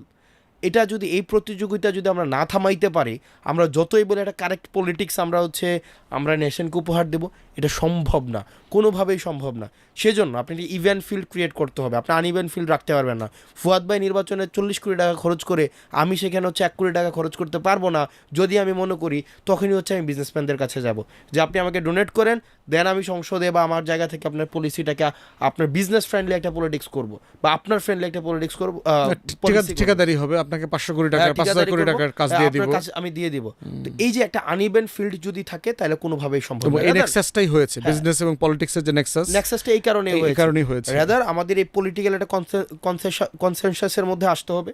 বিএনপি, জামাত, এবি পার্টি, এনসিপি, যত রাজনৈতিক দলগুলো রয়েছে, খেলাফতে, মজলিস, ইসলামিক আন্দোলন, যত রাজনৈতিক দল আছে, ফেসিবাদ বিরোধী রাজনৈতিক দলগুলো আছে, যে আসেন দেশের স্বার্থে, জাতির স্বার্থে আমরা পলিটিক্সটাকে একটু এটা ইজি করি, এটাকে এত কস্টলি না করি, ইজি করি, পাওয়ার পলিটিক্স থেকে বের হই, এই ক্যাডার পলিটিক্স থেকে বের হই, এই যে টাকার পলিটিক্স থেকে বের হই। আদারওয়াইজ আপনি যদি মনে করে থাকেন এই পলিটিক্স দিয়ে আপনি হচ্ছে মার্কেটে চলবে, দেখবেন 5ই অগস্টের পরে যারাই শোডাউন দিছে তারাই হচ্ছে ধরা খাইছে। আপনার শোডাউন যারাই দিছে, মানে XYZ যারাই শোডাউন দিছে, যে দলের হোক, যে দলেরই হোক না কেন, কারণ এই প্রজন্ম এটাকে রিসিভ করার জন্য প্রিপেয়ার্ড না। আপনার যদি টার্গেটেড অডিয়েন্স মনে করেন শুধুমাত্র ওই 70-এর প্রজন্ম, 80-এর প্রজন্ম, 90-এর প্রজন্ম, তাইলে আপনি এই নেশনকে মিসট্রিট করতেছেন। তো এই কারণে আমার কাছে মনে হয় এই পলিটিক্সটা অনেক বেশি ইজিয়ার বানাইতে হবে, এবং এমপি হওয়া, একটা উপজেলার চেয়ারম্যান হওয়া, একটা মন্ত্রী হওয়া, আমাদের মনে হয় যে এটা খুবই একটা আনন্দের জায়গা। এটা মনে হয় যে হ্যাঁ আনন্দের জায়গা। আপনার যদি 2009 থেকে 24 পর্যন্ত যদি দেখেন, এটা খুবই একটা গ্ল্যামারাস জায়গা, কারণ আপনাকে কোনো প্রশ্নের মধ্যে থাকতে হতো না, আপনি নিজের যা ইচ্ছা তা করতে পারতেন। কিন্তু আমার কাছে মনে হয় এই প্রজন্মের পরবর্তী পলিটিক্স যারা করবে, এমপি মানুষকে জোর করে বানানো যাবে না, মানে যে আসলে এটা আমাদেরকে কঠিন করে দিতে হবে ব্যবস্থাটা। কারণ এমপি হইতে আসছেন আপনি জনগণের ম্যান্ডেট নিয়ে আসছেন, আপনি জনগণের কাছে দায়বদ্ধ, আপনি পার্টি প্রধানের কাছে দায়বদ্ধ, আর জনগণের কাছে দায়বদ্ধ না, ব্যাপারটা এমন না। কারণ আগে যেটা হইতো, নমিনেশন দিত পার্টি প্রধান, আর মানুষের কাছে কোনো, আপনি তো মানুষ ভোটের জন্য তো মানুষের কাছে যাইতে হইতো না, আপনার দিন শেষে আপনার নমিনেশন যে পাইছে তাই হচ্ছে কি আপনার নির্বাচনে, আওয়ামী লীগ থেকে নমিনেশন পাওয়া মানেই হচ্ছে আপনি নির্বাচিত হওয়া, আপনার জনগণের কাছে তো আর আপনি অ্যাকাউন্টেবল না। কিন্তু এখন যেহেতু আমরা এটা নিশ্চিত করতে পেরেছি যে আপনি যদি জিততে চান তাহলে জনগণের কাছে আসতে হবে, এই জনগণের কাছে যদি প্রশ্নের জায়গাটায় আসেন, তখন আর এই চেয়ারটা আরামের থাকবে না। তাহলে ফান্ডিং ইস্যুর আরেকটা ক্রাইসিস যেটা আমরা দেখছি, সেটা হচ্ছে রাজনৈতিক কর্মীর বদলে রাজনৈতিক কর্মচারী পুষবার একটা কালচার বিভিন্ন দলগুলোতে আমরা দেখতে পাচ্ছি। নেটের ব্যবসা, ডিশের ব্যবসা, ময়লার ব্যবসা, ঠিকাদারি ব্যবসা, হাট ঘাট মাঠের ইজারা, মানে এটা হচ্ছে কি যে ধরেন আপনি ক্ষমতায় আসবেন, তাহলে আপনার রাজনীতি যারা করবে তাদেরকে আপনি এই বিজনেসগুলো দিবেন, মানে এই বিজনেসগুলো হচ্ছে যদি দেন তাহলে আপনার রাজনীতি করবে, নাহলে আপনার রাজনীতি করবে না। আমাদের এইগুলোর মেসিভ চেঞ্জ লাগবে। আপনার হচ্ছে রাজনীতি তো প্রাপ্তির জায়গা না। এখান থেকে আপনি প্রাপ্তি কি যে আগে 5জন মানুষ বেশি আপনাকে পছন্দ করতো, আপনার কর্মের মধ্যে দিয়ে এখন 10জন মানুষ পছন্দ করবে। আপনার মানুষ কয়জন দিন শেষে আপনার কারা? কিন্তু মিছিলের লোক পাবো কোথায়, যারা বড় আপনার- প্রশ্ন না, হ্যাঁ, যে মিছিলে- কারা তাহলে অমুক আপনি- ভাই তমুক ভাই আপনি জিন্দাবাদ টাকা এটা দিয়ে- কে বলবে? হ্যাঁ, তাহলে টাকা দিয়ে যদি লুক নিয়ে এসে আপনার প্রোগ্রাম করতে হয়, এটা প্রোগ্রাম তো সবাই করে। দিন শেষে সবাই টাকা দিয়ে লুক দিয়ে এসে প্রোগ্রাম করে, তাহলে দিন শেষে আপনার পলিটিক্সে এমন কিছু নাই যেটা মানুষকে অ্যাট্রাক্ট করতে। তাহলে গণঅভ্যুত্থানের কেন প্রয়োজন ছিল? মানুষ কেন আসছে নতুন রাজনৈতিক বন্দোবস্তের আলোচনা তুলে কোথায়? তাহলে না, গণঅভ্যুত্থানে তাহলে কেন মানুষ আসছে? কারণ মানুষ তখন কানেক্ট ফিল করছে। মানুষ আমরা যেই কারণে, ওইটা তো একটা আন্দোলন, ওইটা তো একটা ওইটার যেই দাবিগুলো আমরা দিয়েছি ওইটার সাথে মানুষ কানেক্ট ফিল করছে। যদি টাকা দিয়ে লুকান্ত হয়, আপনার কর্মসূচিতে যদি টাকা ছাড়া লুক আসে না, তার মানে আপনার কর্মসূচির সাথে মানুষ connected কানেক্ট হচ্ছে ফিল না। করছে না। মানুষ কানেক্ট ফিল করছে না এই কর্মসূচির সাথে। তাহলে আপনার কর্মসূচি নিয়ে চিন্তা করতে হবে, আপনার পলিটিক্যাল ইভেন্টকে আপনার চেঞ্জ করতে হবে। আদারওয়াইজ মানে আমরা এটা খুব মানে লেট হয়ে যাবে যদি আমরা এই প্রজন্মকে রিড করতে না পারি। পলিটিক্যাল কালচারটাকে চেঞ্জ করতে হবে এবং টাকা দিয়ে লুকানো বন্ধ করতে হবে।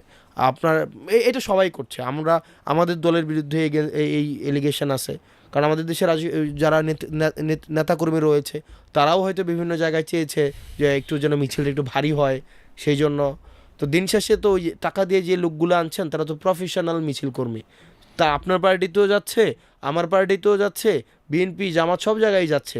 তো দিন শেষে কি মানে এখানে মূলত পলিটিক্সটা কোথায়? তাহলে টাকার পলিটিক্স। মিছিলের কর্মচারী আর কি, তাহলে মিছিল কর্মী, সে মিছিলের চাকরি করে আর কি। তাহলে মানে প্রফেশনাল মিছিল কর্মী। তাহলে প্রফেশনাল মিছিল কর্মী আপনি যত টাকা দিতে পারবেন তত আসবে। তো দিন শেষে সবটা টাকার কাছেই চলে যাচ্ছে। আপনার এখানে মেধা, আপনার যোগ্যতা, ডেডিকেশন, আপনি কতটা অ্যাকোমোডেটিভ, দেশ নিয়ে কি ভাবছেন, এটা মুখ্য হচ্ছে না, টাকাটাই সেখানে প্রাধান্য পাচ্ছে। তো আমাদের এই পুরা সিস্টেমটাকে স্বচ্ছতার মধ্যে নিয়ে আসতে হবে। অর্থনৈতিক রাজনীতি নিয়ে আমাদের ব্যাপক কাজ করতে হবে এবং রাজনৈতিক দলগুলোকে আসলে বাধ্য করতে হবে যে না, এটাকে আপনি স্বচ্ছ করেন, আপনি প্রকাশ করেন এই প্রোগ্রামে কয় টাকা খরচ হয়েছে, আপনি এটাকে প্রকাশ করতে হবে, কার কাছ থেকে টাকা নিয়ে আসছেন, কি আপনাকে ফান্ডিংটা করছে। এখন আমি আমার দলেরটা এখনও পর্যন্ত করতে পারি নাই, কিন্তু দিন শেষে আমরা কমিটেড, আমরা এটা করবো এবং খুব শীঘ্রই করব। আরেকটা বিষয় হচ্ছে যে রিসেন্টলি আমরা যেটা দেখেছি, তোমাদের অভিজ্ঞতায় আমাদের অভিজ্ঞতা দেখেছি যে রাজনীতিবিদদের সাথে অথবা রাজনৈতিক কর্মীদের সাথে দ্বিমত করলে তাকে শারীরিকভাবে আহত করা, ট্রল করা, কালেকটিভ প্রপাগান্ডা মেশিন দেখেছি, যে চরিত্র ক্যারেক্টার অ্যাসোসিয়েশন করা, এরপর হচ্ছে গুজব রটানো, এরপরে হচ্ছে পরিবারকে অ্যাটাক করা, এরকম অনেকগুলো ঘটনা ঘটেছে। তুমি পার্সোনালি অনেকবার ভিকটিম হয়েছো এটার। সম্প্রতি আমাদের ছাত্র উপদেষ্টা মাহফুজের গায়ের উপরে মারলো, বোতল ছুঁড়ে মারলো। এর আগে অন্য অনেক নেতৃবৃন্দ সার্জিসের ব্যাপারে হয়েছে এবং মেয়েদেরকেও দেখেছি, তোমাদেরও যারা ফিমেল কলিগ আছে তাদের গায়ে পর্যন্ত হাত তোলা হয়েছে। এখন এই যে দ্বিমত হ্যান্ডেল করতে না পারা, অথবা আমরা যারা রাজনৈতিক কর্মী, আমাদের সব কিছু তো মানুষের ভালো লাগবে না, আমাদের সব মতের সাথে তো মানুষ একমত হতে পারবে না। ইভেন রাজনৈতিক দলগুলোও তো আমরা একজনের সাথে আরেকজন দ্বিমত করব। তাহলে দ্বিমত করলেই যে ক্যারেক্টার অ্যাসাসিনেশনে যেতে হবে, বুলিং করতে হবে, গায়ে হাত তুলতে হবে, এর রেজলিউশন কি? তোমাদের জেনারেশনে যারা তোমরা নতুনভাবে রাজনীতি করছো দেখছো, আসলে কি এটা হচ্ছে দীর্ঘদিনের অসহনশীল আচরণের একটা বিষয়। আমরা মানে আপনার দ্বিমতের স্পেসটাইতেও ছিল না আমাদের দেশে, অনেক দিন ধরে তো অ্যাবসেন্স ছিল যে আপনি দ্বিমত প্রকাশ করবেন। আমাদের দেশে তো মত প্রকাশের স্বাধীনতা ছিল, সহমত প্রকাশের স্বাধীনতা ছিল। দিন শেষে আপনি কথা বলতে পারতেন, সবাই মিলে একমত। এত টিভি, এই সরকার আমলে টিভি চ্যানেল খুলছে না অনেক, বিএনপির সময় তো এত টিভি চ্যানেল ছিল না, আওয়ামী লীগের সময় ছিল, কিন্তু এটা কি প্রকাশের স্বাধীনতা, সহমত প্রকাশের স্বাধীনতা দিয়েছে। তো দ্বিমত প্রকাশের স্পেসটা ছিল না। তো এখন আমরা সবাই কথা বলছে, যে যার মতো করে কথা বলছে, এবং মনে হয় যে স্মরণকালে সবচেয়ে বেশি, আপনি আমার অ্যাকাউন্টে গেলে দেখবেন মোটামুটি 2.5 লাখ মানুষ, আমি মানে মনে হয় আর কি, প্রত্যেকদিন আমাকে গালাগালি করে, এবং কি স্বাধীনভাবে গালাগালি করে। সে গালাগালি করার পর এটা নিশ্চিত তার কিচ্ছু হবে না, তার মন্তব্য ডিলিট করা হবে, মানে তার মন্তব্য ডিলিট করা হবে না, সেটার জন্য বাসায় পুলিশ যাবে না, তাকে মেসেজ করবে না যে কমেন্ট ডিলিট করেন, এটা সে নিশ্চিত। এখন আমরা যেহেতু দীর্ঘদিন একটা অসহিষ্ণু একটা সমাজে বড় হয়েছি, তো সেজন্য এটার ইমিডিয়েট বিপ্লব উত্তর পরবর্তী সময়ে এটা একটা ইমিডিয়েট একটা রিয়াকশান আছে। তবে এটাকে আমাদের আবার ম্যানেজ করতে হবে, এই মানুষের অ্যাঙ্গার ম্যানেজমেন্ট করার আমাদের টুল রাষ্ট্রীয়ভাবে অ্যাডপ্ট করতে হবে। এটাকে আপনি ওই আবার যদি ডিএস এর মতো আইন করেন, আবার আপনি দমন পীড়নের দিকে DB যান, অফিস, ডিবি অফিসে আবার কারণের হচ্ছে হোটেলে নিয়ে ভাত ভাত খাওয়ানো। খাওয়ান, ওইভাবে আসলে এই অ্যাঙ্গার ম্যানেজমেন্ট হবে না। এটা পুরা নেশন একটা অ্যাঙ্গারের মধ্যে দিয়ে ছিল, ট্রমার মধ্যে ছিল। আপনি এই ট্রমাকে আগে অ্যাকনোলেজ করতে হবে, আপনার অ্যাঙ্গারকে অ্যাকনোলেজ করতে হবে। অ্যাকনোলেজ করার পরে তারপরে এটাকে কিভাবে আপনি মিটিগেট করবেন সেটার হচ্ছে আপনি স্টেট পলিসি নিতে হবে, আপনি এটাকে ডিল করতে হবে। আপনার প্রপাগান্ডার কাউন্টার ন্যারেটিভ আপনার সেল লাগবে। প্রপাগান্ডার জন্য যে আপনি তাকে গিয়ে বাসা থেকে ধরে নিয়ে আসবেন, ইয়া করবেন, এটা তো আমি বিশ্বাসী না। আপনি দেখবেন যে আমাকে কম গালাগালি করা হয় নাই, কম অভিযোগ দেওয়া হয় নাই, কিন্তু এটার জন্য ব্যক্তিগতভাবে কাউকে আমি থ্রেট করেছি এটা না। কারণ এটা আমার পরবর্তীতে আমার কথা বলার স্বাধীনতার জন্য আরেকজনের গালির স্বাধীনতাকে আমার নিশ্চিত করতে হবে। কারণ আরেকজনের গালির স্বাধীনতাকে যদি আমি মানে রুদ্ধ করতে চাই, আমি একটা সময় আমার কথা বলার স্বাধীনতাই থাকবে না। এক্স্যাক্টলি। তো এটা আসলে এই অ্যাঙ্গার ম্যানেজমেন্টটাকে আমি কিভাবে করব টলারেন্সের মধ্য দিয়ে, সেটা আমাদের আসলে রাজনৈতিক পরিসরে এটা নিয়ে আলাপ আলোচনা হতে হবে। এবং দ্বিমত প্রকাশের যে সুস্থ যে সংস্কৃতি, এই সংস্কৃতিতে এটা আমাদের ইন্ট্রোডিউস করতে হবে, আমাদের নিজেদের মধ্যে সহনশীলতা থাকতে হবে। আমি যখন আপনাকে নিয়ে এটা মন্তব্য করব, আপনি এটাকে কিভাবে রিসিভ করছেন, এই বার্তাটা কিন্তু আপনার কর্মীদের মধ্যে যায়। আমি বিএনপিকে নিয়ে একটা কি মতামত দিচ্ছি, একটা রিয়েক্টিভ মতামত দিচ্ছি, এটা তার নেতা কিভাবে রিসিভ করছে সেটার প্রভাব কিন্তু কর্মীদের মধ্যে পড়ে। এখন দিন শেষে আমি আমার কর্মীকে বা আমার অনুসারী যারা রয়েছে, আমি তাদেরকে দিন শেষে সুস্থ হতে বলবো, কিন্তু আমি নিজে রিয়েক্টিভ হব, সেটা সম্ভব না। আর দিন শেষে তো আমাদের দেশে এখনও পর্যন্ত আমরা রিয়েকশনারি পলিটিক্স করছি। আমরা তো দেখেন আওয়ামী লীগ ৭১কে ধারণ করে ৭১ নিয়ে আমরা একটা রিয়েকশনারি পলিটিক্স করলাম, এখন ২৪ নিয়ে যদি আবার রিয়েকশনারি পলিটিক্সের দিকে যাই, এই কালচারটা কিন্তু থাকবে। তো রিয়েকশনারি পলিটিক্স থেকে বের হয়ে এসে আমাদের হচ্ছে যেটাকে প্রোঅ্যাক্টিভ পলিটিক্স করতে হবে, আদারওয়াইজ দিন শেষে কালচার চেঞ্জ হবে না। দ্যাটস হোয়াট, মানে দিস ইজ মাই আন্ডারস্ট্যান্ডিং। তুমি রিসেন্টলি এই যে আওয়ামী লীগ নিষিদ্ধের দাবিতে যে ক্যাম্পেইনটা করলো, আগস্টের পর থেকেই তো ডাইরেক্টলি ইনডাইরেক্টলি বিভিন্ন প্ল্যাটফর্ম থেকে আওয়ামী লীগ প্রশ্ন রিজলভ করার দাবি উঠেছে, এবং আমরাও বিভিন্ন জায়গাতে এই বিষয় নিয়ে কথা বলেছি যে আওয়ামী লীগ জাতীয় পার্টির ১৪ দলীয় যে কার্টেল ছিল, পলিটিক্যাল কার্টেল, এই কার্টেলকে আমরা কীভাবে হ্যান্ডেল করব, এটার প্রসেসটা কী হবে। এবং আমরা দেখলাম যে চুপ্পুকে নিয়ে একই আলোচনা হয়েছে যে তার থাকা উচিত কি উচিত না এই বিষয়গুলো নিয়ে, এবং দেখলাম যে বেশ গড়িমসি হচ্ছে, এটা হবে কি হবে না, আওয়ামী লীগের দল আকারে বিচার কি হবে হবে না, আইন তৈরি হচ্ছে, আবার সেটা সংশোধন করা হচ্ছে, আবার জাতিসংঘের প্রতিবেদনের অজুহাত দেওয়া হচ্ছে। তো সেই বাস্তবতায় প্রায় ১০ মাস কেটে গেছে। তো সাডেনলি তুমি এত ডিসাইসিভলি আওয়ামী লীগ প্রশ্নের ব্যাপারে নামলা কেন? মানে তুমি কেন আরও ৬ মাস আগে নামো নাই, অথবা ৮ মাস আগে নামো নাই? এটা হচ্ছে যে মানে আমাদেরকে আসলে ঠেলে দেওয়া হয়, মানে ঠেলে দেওয়া হয়, কারণ এই কাজটা তো ছিল অন্তর্বর্তীকালীন সরকারের, এই কাজটা অন্তর্বর্তীকালীন সরকারের করার কথা ছিল, কিন্তু করে নাই।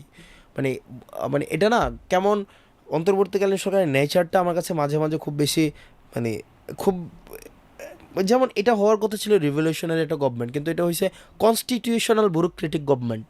আপনি দেখবেন যে এটা নেচারটা যদি দেখেন, আপনার নেচারটা মাঝে মাঝে আপনি এই গভর্নমেন্টে যারা যারা আছে আনফর্চুনেটলি তারা হচ্ছে এই বিপ্লবের যে একটা আকাঙ্ক্ষা, এই আকাঙ্ক্ষাকে মনে হয় হচ্ছে ধারণ করতে পারছে না। আমরা অনেক দিন ধরে আমরা বলছিলাম আমাদের জনপরিসরে, আমাদের রাজনৈতিক কথায় বার্তায়, আমাদের সব জায়গায় কিন্তু আমরা বলছি আওয়ামী লীগের কোশ্চেনটাকে আপনারা ডিল করে ফেলুন।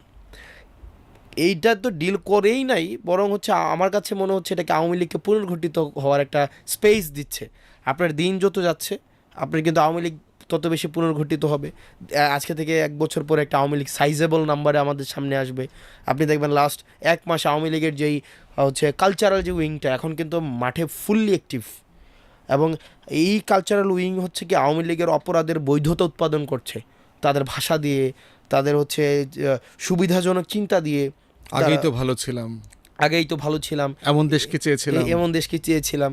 তো এই যে একটা কালেকটিভ একটা যে অপরাধের বৈধতা উৎপাদন করছে, একই সাথে সাথে বিপ্লবে যারা অংশগ্রহণ করেছে তাদের রোলটাকে হচ্ছে প্রবলেমেটাইজ করার চেষ্টা করছে, ভিলেন বানানোর সব ধরনের একটা হচ্ছে আয়োজন আছে। এবং দেখেন আওয়ামী লীগের কিন্তু অর্থনৈতিক যেই ইকোসিস্টেম সেটা কিন্তু ইনট্যাক্ট এখনও, এবং ক্ষেত্রবিশেষে আমি গতকাল ওইটা নিয়ে কথা বলেছি, ক্ষেত্রবিশেষে আওয়ামী লীগ আপনার পার্টিকে, আওয়ামী লীগের একটা এমপি একটা এমপি আপনার পুরো পার্টিকে কিনে নেওয়ার অর্থনৈতিক সক্ষমতা এমপি রাখে। লাগবে না, ছাত্রলীগের একটা ওয়ার্ড সভাপতি হইলেই হবে, ফরিদপুরের হইলে সে আমাদের সব দল কিনে ফেলতে পারবে, দেখেন মোটামুটি বড় দলটা ছাড়া হ্যাঁ কিনে ফেলার সব দল কিনে সক্ষমতা ফেলতে আছে, পারবে আর কি। কিনে ফেলার সক্ষমতা আছে। তাহলে আপনি এবং হচ্ছে কি আপনি দেখেন মামলার প্যাটার্নগুলো দেখেন, মামলা হয়, পুলিশ ধরে তাকে হচ্ছে কোর্টে পাঠানো হয়, সেখান থেকে জামিন দেওয়া হয়, জামিন দেওয়া দিয়ে যখন সে ফেরত আসে সে কিন্তু আবার দ্বিগুণ পাওয়ারে ফেরত আসে, যে এই আবার নিরপরাধ লোকরাও কিন্তু রাজনৈতিক হেনস্থার শিকার হচ্ছে, শিকার যে হচ্ছে। বিভিন্ন এলাকাতে যে যে দল করে না, ওই দল কেন করে, সেই দল কেন করে, তাকে আবার আওয়ামী লীগের মামলা জড়ায় দেওয়া হচ্ছে, সে কিন্তু আবার জামিন পাচ্ছে না। ডেফিনেটলি। তো এই যে সবগুলো বিষয়ে আবার যারা এই আন্দোলনেও সম্পৃক্ত ছিল তাদের নিরাপত্তা ঝুঁকিতে পড়ছে, নারীদের নিরাপত্তা ঝুঁকি হচ্ছে, তারপর হচ্ছে এই যে প্রতিনিয়ত এই যে এক ধরনের স্টেট ইনস্টেবিলিটির দিকে নিয়ে যাওয়ার একটা প্রচেষ্টা থাকে আওয়ামী লীগের প্রপাগান্ডা সেল, এবং তাদের হাতে যেহেতু অজস্র টাকা পয়সা আছে, সেটাতে যে কোনো সময় দেশের মধ্যে আপনি দেখবেন যে কিছুদিন আগে যেমন ভারত পাকিস্তানে হচ্ছে আক্রমণটা করে, এরপরেই কিন্তু আপনি দেখবেন যে পুশিন করার একটা প্রবণতা ছিল। তো আপনি আসলে আওয়ামী লীগকে ইনট্যাক্ট রাখছেন, লিগেলি তাকে হচ্ছে ফিল্ডে রাখছেন, আবার তাকে হচ্ছে আপনি বলবেন যে তাকে প্রতিরোধ করা, তো এটা তো এক ধরনের আয়রনি। আপনি তাকে তো লিগ্যাল কোনো ধরনের বাউন্ডারির মধ্যে নিয়ে আসছেন না। তো সেই জায়গা থেকে যখন আমরা দেখলাম যে গভর্নমেন্ট এই ক্ষেত্রে রিলাক্টেন্ট, তখন আমাদের আসলে এই স্টেপ নিতে হয়েছে। কিন্তু জবাবদিহিতার প্রশ্নটা, যেমন ধরো যেটা আমরা বারবার বলছি যে আপনি এই কাজটা কেন সেপ্টেম্বরে করলেন না, এই যে আমাদের 10 মাস ধরে এই ক্যাওয়াসটাকে জিয়ায় রাখা লাগলো, এটার জন্য তো অন্তর্বর্তীকালীন সরকারকে জবাবদিহিতা করা দরকার। তো সেক্ষেত্রে তোমাদের স্টেপটা কি, তাকে তো ব্যাখ্যা দিতে হবে তো, যে আমি কেন করি নাই অথবা করতে পারি নাই। আমার ডেফিনেটলি আপনি দেখেন এই সরকার অনেক অপ্রয়োজনীয় কাজে ব্যস্ত, মানে সরকার অনেক কমিশন করেছে, মানে অনেক কমিশন করতে করতে তার কাজের মানে পরিধি বৃদ্ধি করেছে কিন্তু গভীরতা কমিয়ে ফেলেছে। মানে সরকারের উচিত ছিল কনসেন্ট্রেট করা, যে আসলে সে একটা কোন কমিশন করবে, কত দিনের মধ্যে কমিশনের আউটপুট বের করবে, এবং এটাকে কত দিনের মধ্যে এটাকে হচ্ছে আপনার এটাকে ইমপ্লিমেন্ট করবে। কিন্তু সরকার শুধু কমিশন কমিশন কমিশন অনেক কমিশন করেছে। এটা সরকারের হচ্ছে প্রায়োরিটি সেট করা উচিত ছিল, কোনটা ডুয়েবল কোনটা ডুয়েবল না, এই প্রায়োরিটির ভিত্তিতে গভর্নমেন্ট করা উচিত ছিল। কিন্তু এই ক্ষেত্রে যেমন আপনি দেখেন গভর্নমেন্টের প্রথম কাজ কী ছিল, প্রথম কাজ ছিল বিচার এবং সংস্কার করা, বিচার করা, সংস্কারটা পরে আসতেছে, বিচার করা। তারও আগে একটা কাজ ছিল, সেটা হচ্ছে আহত এবং শহীদ পরিবারকে নিয়ে বিষয়টা ডিল করা। এটা কিন্তু গভর্নমেন্ট এক্ষেত্রে মানে শতভাগ ফেল করছে। আপনার এই যে আহত এবং শহীদ পরিবার যখন রাস্তায় আসে, আমরা তো এক রকম বাটপারি করতেছি তাদের সাথে, আরে বাটপারি না, আমি তাদেরকে বুঝাই টুঝাই পাঠিয়ে দিচ্ছি বাসায়, ঠিক আছে গভর্নমেন্ট দেখতেছে এটা করতেছে, কারণ সরকারটা আমাদের সবার, এই কারণে আমি এই কাজটা করতেছি। কিন্তু দিন শেষে আপনি তাকে 1 লাখ টাকা দিচ্ছেন, 1 লাখ টাকা দিয়ে 7 মাস কী হয় আমরা বলেন, তার চিকিৎসা করাইতেছে না, তাকে বরং এখন সে যে আহত হয়েছে এটা তার জন্য এখন আওয়ামী লীগ এতদিন মাঠে ছিল, তার জন্য বরং এটা আরও বেশি ঝুঁকির বিষয়। তা আপনি তার নিরাপত্তা নিশ্চিত করেন নাই, অর্থনৈতিক নিরাপত্তা নিশ্চিত করেন নাই, আপনি শহীদ পরিবারের এখনও পর্যন্ত তার হচ্ছে নিরাপত্তা সহ কিছুই করেন নাই, ফুললি করতে পারেন নাই। আপনি চেষ্টা করেছেন, ব্যর্থ হয়েছেন, তো এইটা করতে পারেন নাই। দ্বিতীয়ত বিচারের বিষয়টা, আপনি বিচারের বিষয়ে তো আপনি এখনও পর্যন্ত কোনো প্রগ্রেসই আমরা দেখি নাই, মানে যতটা আমরা পুশ করে করাইতে পারছি ততটাই। আর এখানে কি তোমরা কি এটা আন্তরিকতার ঘাটতি দেখতে পাচ্ছ, না সক্ষমতার ঘাটতি, না গভর্নেন্সে যে প্রায়োরিটি সেট করে কোনটা আগে করব কোনটা পরে করব, মানে এখানে সমস্যাটা কোথায় দেখতে পাচ্ছ? আমার গ্যাপটা হচ্ছে গভর্নমেন্ট আসলে এই বিপ্লবটার হচ্ছে মানে ডিমান্ড রিড করতে ব্যর্থ হয়েছে। আপনি দেখেন জানুয়ারিতে দ্বিতীয় ট্রাইব্যুনাল হওয়ার কথা ছিল, আর এটা মে মাস চলতেছে, আপনার কেন হয়নি? মানে কোথাও না কোথাও তো এখানে গ্যাপ আছে, সদিচ্ছার গ্যাপ আছে, কোথাও না কোথাও কাউকে তুষ্ট করার হয়তো একটা ব্যাপার আছে, কোথাও না কোথাও হয়তো একটা কমিটমেন্ট রয়েছে, কোথাও না কোথাও আমাদের কাছে মনে হয়েছে আওয়ামী লীগকে পুনর্গঠিত হওয়ার একটা হয়তো কেউ না কেউ সুযোগ দিচ্ছে। আমি যেহেতু পলিটিক্স করি, আমি এই জায়গায় স্ক্যাপটিক্যাল হব, আমি তো এই ক্রিটিক্যাল হবো এখানে, আমি তো ওই বিষয়গুলোকে ইজিভাবে দেখবো না। কোথাও আমার কাছে মনে হচ্ছে আওয়ামী লীগকে পুনর্গঠিত হওয়ার একটা সুযোগ হয়তো দিয়েছে, এখানে উপদেষ্টা পরিষদের মধ্যে হয়তো এই তাদেরকে সন্দেহের ঊর্ধ্বে রাখার কোনো সুযোগ নাই।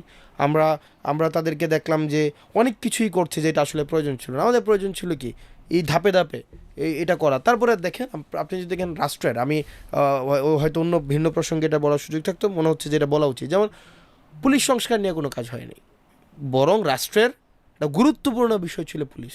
এবং এই সংস্কার কমিশন এবং যেটা করেছে এটা তারা postpone কোনো করে রাজনৈতিক দলের কোনো মতামত নেয় নাই, দিছে। মতামত আপনার হচ্ছে করতে পারে নাই। নিজেরা করেছে, তো কোনো আপনার পুলিশ সদস্যের সাথে কথা বলে কথা নাই। বলে নাই। আপনি পুলিশ সংস্কার কমিশন, আপনার এটা গুরুত্বপূর্ণ একটা বিষয়। আপনার আওয়ামী লীগের লাঠিয়াল বাহিনী হিসেবে পুলিশ কাজ করছে, আওয়ামী লীগ না। এটা আমি যদি তাহলে পুলিশের উপরে আমার একটা মিস জাজমেন্ট হয়, যে দলই আসছে সে দলই হচ্ছে পুলিশকে নিয়ন্ত্রণ করার একটা বাধ্য চেষ্টা করছে করেছে, এবং বাধ্য করছে। কাজ ভাই করতে আপনি বাধ্য করছে। আপনি দেখেন, আমি কি পুলিশের উপরে পুরো দোষ দিব? আপনি পুলিশের উপরে বা সরকারি চাকরিজীবীদের উপরে আমি হরহামেশাই দোষ দিয়ে দিচ্ছি। সব দলের টেন্ডেন্সি হচ্ছে কি, আসবো আমি এই পুলিশকে নিয়ন্ত্রণ করতে হবে, প্রশাসনকে নিয়ন্ত্রণ করতে হবে। আমি বিএনপি পন্থী পুলিশ বানাইছি, আওয়ামী লীগ পন্থী পুলিশ বানাইছি, আমি এনসিপি পন্থী পুলিশ বানানোর চেষ্টা করছি, এবি পার্টি পন্থী পুলিশ বানানোর চেষ্টা করছি। দিন শেষে পুলিশ তো হওয়া উচিত বাংলাদেশ পন্থী পুলিশ। বাংলা যে দলই ক্ষমতায় আসুক না কেন, তার একটা কাজ করার একটা পরিধি সেট করা থাকবে, এই আইনের মধ্যে তাকে কাজ করতে হবে। সে দলের প্রতি অনুগত না, তার প্রফেশনাল ওথের মধ্যে তো নাই যে সে দলের প্রতি অনুগত থাকবে। আপনার জনগণের প্রতি, দেশের প্রতি সে হচ্ছে কমিটেড থাকবে। তার কাজের পরিধি সেট করে দেন, তার পদায়নের সুস্পষ্ট একটা নীতিমালা নিয়ে আসেন। আপনি পদায়নের জন্য আপনার রাজনৈতিক দলগুলোর হচ্ছে মুখাপেক্ষী হইতে হয়। নেতা যদি খুশি হয় তাহলে পদায়ন হবে, এটা তো কোনো মানে প্রসেস হইতে পারে না। আপনি যখন পদায়নটা রাজনীতি নির্ভর করবেন, তাইলেও তো পুলিশ আপনার হচ্ছে মুখাপেক্ষী হবে, রাজনৈতিক দলের এগেনস্টে যাবে না, বা রাজনৈতিক দলকে তোষণ করার জন্য, খুশি করার জন্য সে হচ্ছে লাঠিয়াল বাহিনী হিসেবে রাস্তায় নামবে। এবং হচ্ছে আপনি দেখেন পুলিশের আপনার কোনো আপনার রিস্ক ভাতা নাই। আপনার পুলিশের তো আপনি 18-20 ঘন্টা খাটাইতেছেন তাকে একটা অমানবিক অমানবিক। যে আপনি স্কেল, এটা রোদে বৃষ্টিতে শীতে মানে যে ভাই দায়িত্ব আপনি পালন করতে হয়, বর্তমানে দিন রাত নাই। 18-20-22-25 হাজার টাকা দিয়ে আপনি কেমনে চলবেন আপনি? এবং ছুটি নেই, আপনি অবাক হবেন তাদের কিন্তু ছুটি নাই, মানে যে কোনো অন কল আর কি, মানে On call, ডাকলেই চলে মানে আসতে হবে আর 24/7। কি। তো হ্যাঁ। আপনি তাদেরকে নিরাপত্তা ভাতা দিচ্ছেন না, তাকে আপনি খাটাচ্ছেন, এবং তাকে একটা পলিটিক্যাল ফোর্স হিসাবে, একটা আপনার সেকেন্ডারি একটা ফোর্স হিসাবে, তার অক্সিলারি ফোর্স হিসাবে রাখতেছেন। এরপরে ধরো তোমাদের এবং তোমাদের সহকর্মীদের সবার মিলে বেশ কিছু পজিশন দলের ভিতরেই এবং তোমাদের নেতৃবৃন্দের ভিতরে দেখলাম যে ভিন্ন মত তৈরি হয়েছে। যেমন কয়েক মাস আগে তুমি যখন সশস্ত্র বাহিনীকে নিয়ে একটা মন্তব্য করেছো, তোমাদেরকে একটা মিটিংয়ে ডেকে নিয়ে গেছে, এবং তোমাদের দলেরই অনেক সিনিয়র নেতা এ ব্যাপারে ভিন্ন মত প্রকাশ করেছে এবং মানে ওপেনলি করেছে। এরপরে একই বাস্তবতা দেখলাম এই যে নারী কমিশনের রিপোর্ট এবং তাদের যে মৈত্রী মিছিল ছিল, সেই মিছিলে যাওয়া না যাওয়া নিয়েও দেখলাম তোমাদের নেতৃবৃন্দর মধ্যে ভিন্ন মত আছে, এবং সেটা তারা পাবলিকলি বলছে। তুমি এর আগে শোডাউনের কথা বলেছো, যে দলের ভিতরেই এই ব্যাপারে ভিন্ন মত আছে এবং সেটা তারা পাবলিকলি বলছে। এই জায়গাটাকে তোমরা কিভাবে দেখছো? এটা হচ্ছে different form of politics, never been absent in Bangladesh. আমাদের এটা তো একটা দেখেন, মানে এটা হচ্ছে মানে always been absent in Bangladesh. এটা তো কোনো সময় ছিল না। আপনি চিন্তা করেন, আপনি আমার পার্টির পার্সনকে আপনি ক্রিটিসাইজ করতেছেন, মানে এটা কি কোথাও ছিল কখনো? আমার পার্টির পার্সন যদি এটা ভুল করে, মানে এটাকে তুমি কি স্ট্রেংথ আকারে দেখতে পাচ্ছ, না এটা তোমাদের মানে সংহতির ঘাটতি দেখতে পাচ্ছ? না, এটা হচ্ছে পলিটিক্যাল স্ট্রেংথ, এবং হচ্ছে মানে পলিটিক্স তো আসলে অপটিক্সের বিষয়। মানে পলিটিক্সটা তো এটা হচ্ছে আপনি কিভাবে দেখছেন। পলিটিক্স তো ফ্যাক্ট দিয়ে কাজ করে না, পারসেপশন দিয়ে কাজ করে, অপটিক্স দিয়ে কাজ করে। তো সেক্ষেত্রে হয়তো আপনার একটা অপটিক্সে মনে হইতে পারে এটা হচ্ছে আমাদের মধ্যে সিনক্রোনাইজটা, মানে আমাদের মধ্যে প্রপার সিনক্রোনাইজেশন হইতেছে না, এটা আপনি এভাবে রিড করতে পারেন। আর দ্বিতীয়ভাবে যদি দেখতে যাই, সেটা হচ্ছে যে আমাদের যে ইন্টারনাল যে অ্যাকাউন্টেবিলিটি রয়েছে, যে আসলে কেউ অ্যাকাউন্টেবিলিটির ঊর্ধ্বে না, এটার রিফ্লেকশন। আর আরেকটা বিষয় হচ্ছে, পার্টি যেহেতু নতুন হয়েছে, সেটা হচ্ছে এটার যেই গাঁথনিটা, এটার প্রসেসটা একটু টাইম লাগবে। আমাদের চিন্তার যে দূরত্ব রয়েছে, চিন্তার দূরত্বটা কাটিয়ে উঠে আমরা কোন কোন বিষয়ে একমত, সেই বিষয়গুলোকে ফোকাস করে আমাদের এগিয়ে যাওয়াটার একটা সময়ের বিষয়।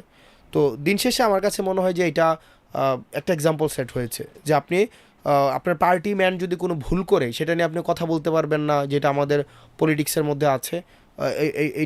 এটা হওয়া উচিত না। আপনি সবাইকে, পার্টি ম্যানকে নিয়ে আপনি কথা বলার সুযোগ থাকা উচিত, যেটা আমাদের পশ্চিমের রাজনীতিতেও দেখেছি।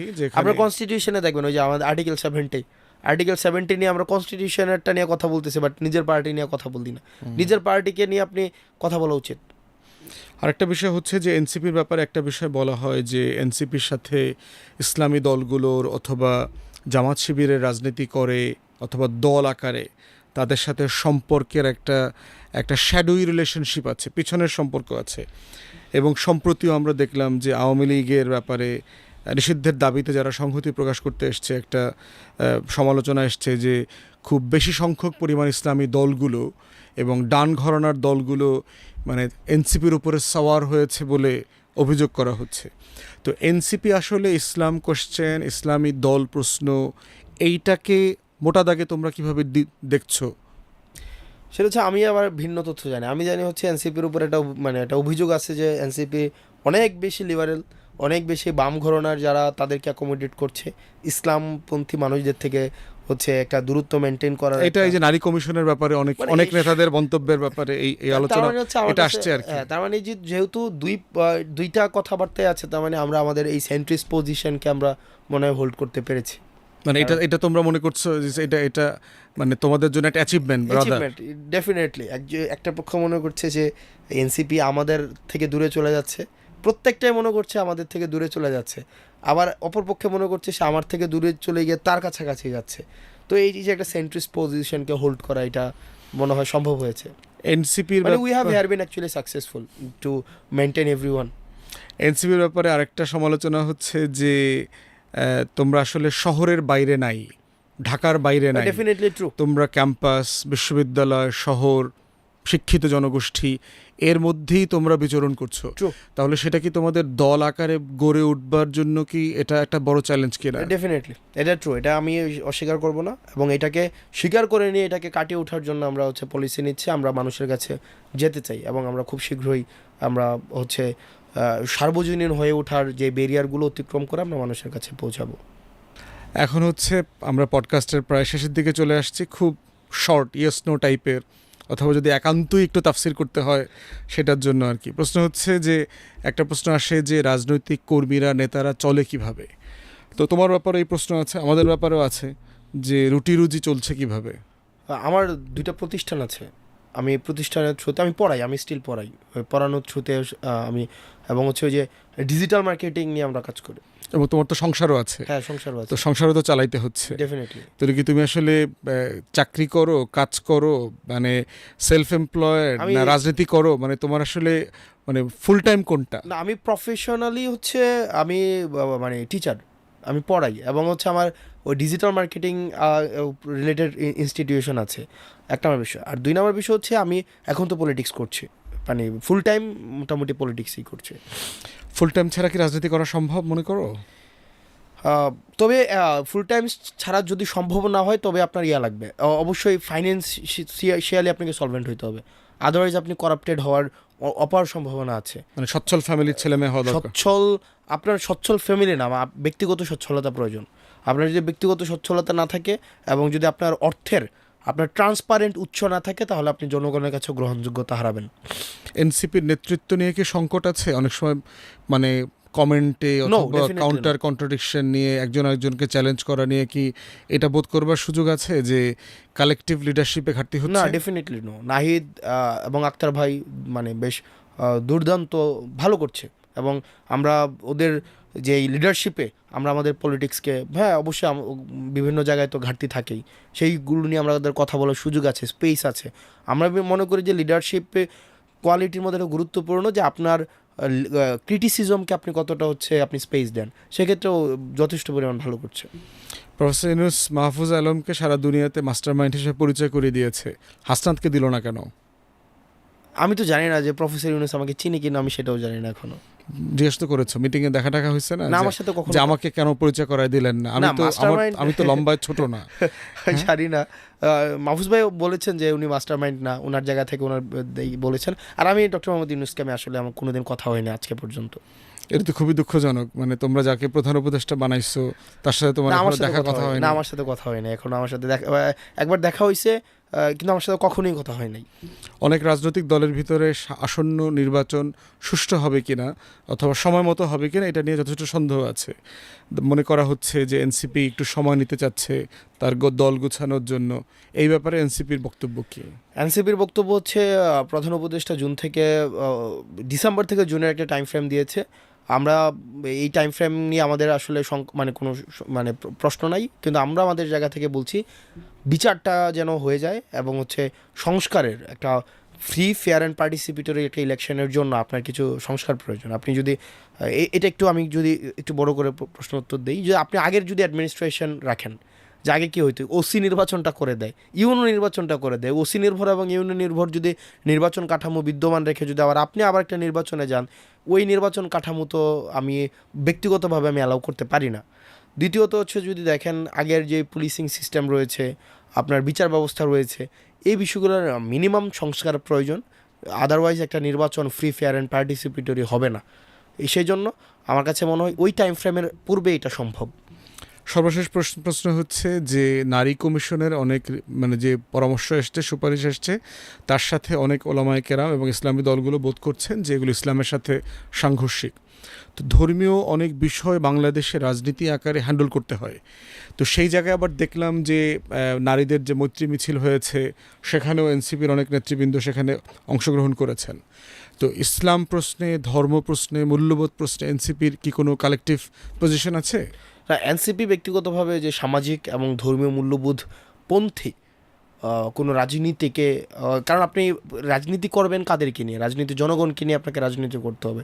আপনার আপনি যে ভূখণ্ডে রাজনীতি করছেন সেই ভূখণ্ডের সাংস্কৃতিক বাস্তবতাকে বিবেচনায় নিয়ে হচ্ছে আপনাকে রাজনীতি করতে হবে। সেই বিবেচনায় আমরা বিশ্বাস করি নারী কমিশনের যেই সংস্কারগুলো নারীরা মনে করে, যেই সংস্কারগুলোর মধ্য দিয়ে তাদের হচ্ছে সম্মান নিশ্চিত হয়, যে সংস্কারগুলোর মধ্য দিয়ে নারীরা মনে করে তাদের অধিকার নিশ্চিত হয়, এই অন্তর্বর্তীকালীন সরকার অবশ্যই সেই সংস্কারগুলোকে বিবেচনা দিয়েই এই নারী সংস্কার কমিশনকে হচ্ছে এই বিষয়গুলোকে অ্যাড্রেস করবেন। হাসনাত, আমাদের সাথে আজকে খোলামেলা আলোচনা করবার জন্য, সময় দেওয়ার জন্য ধন্যবাদ জানাচ্ছি তোমাকে। পডকাস্টে লম্বা সময় উপস্থিত ছিলা। প্রিয় দর্শক, আজকের পডকাস্ট এখানে শেষ করছি। আমার বাংলাদেশ আমার কথা উইথ ব্যারিস্টার ফুয়াদ। আগামী পর্ব দেখবার আমন্ত্রণ জানিয়ে সবাই ভালো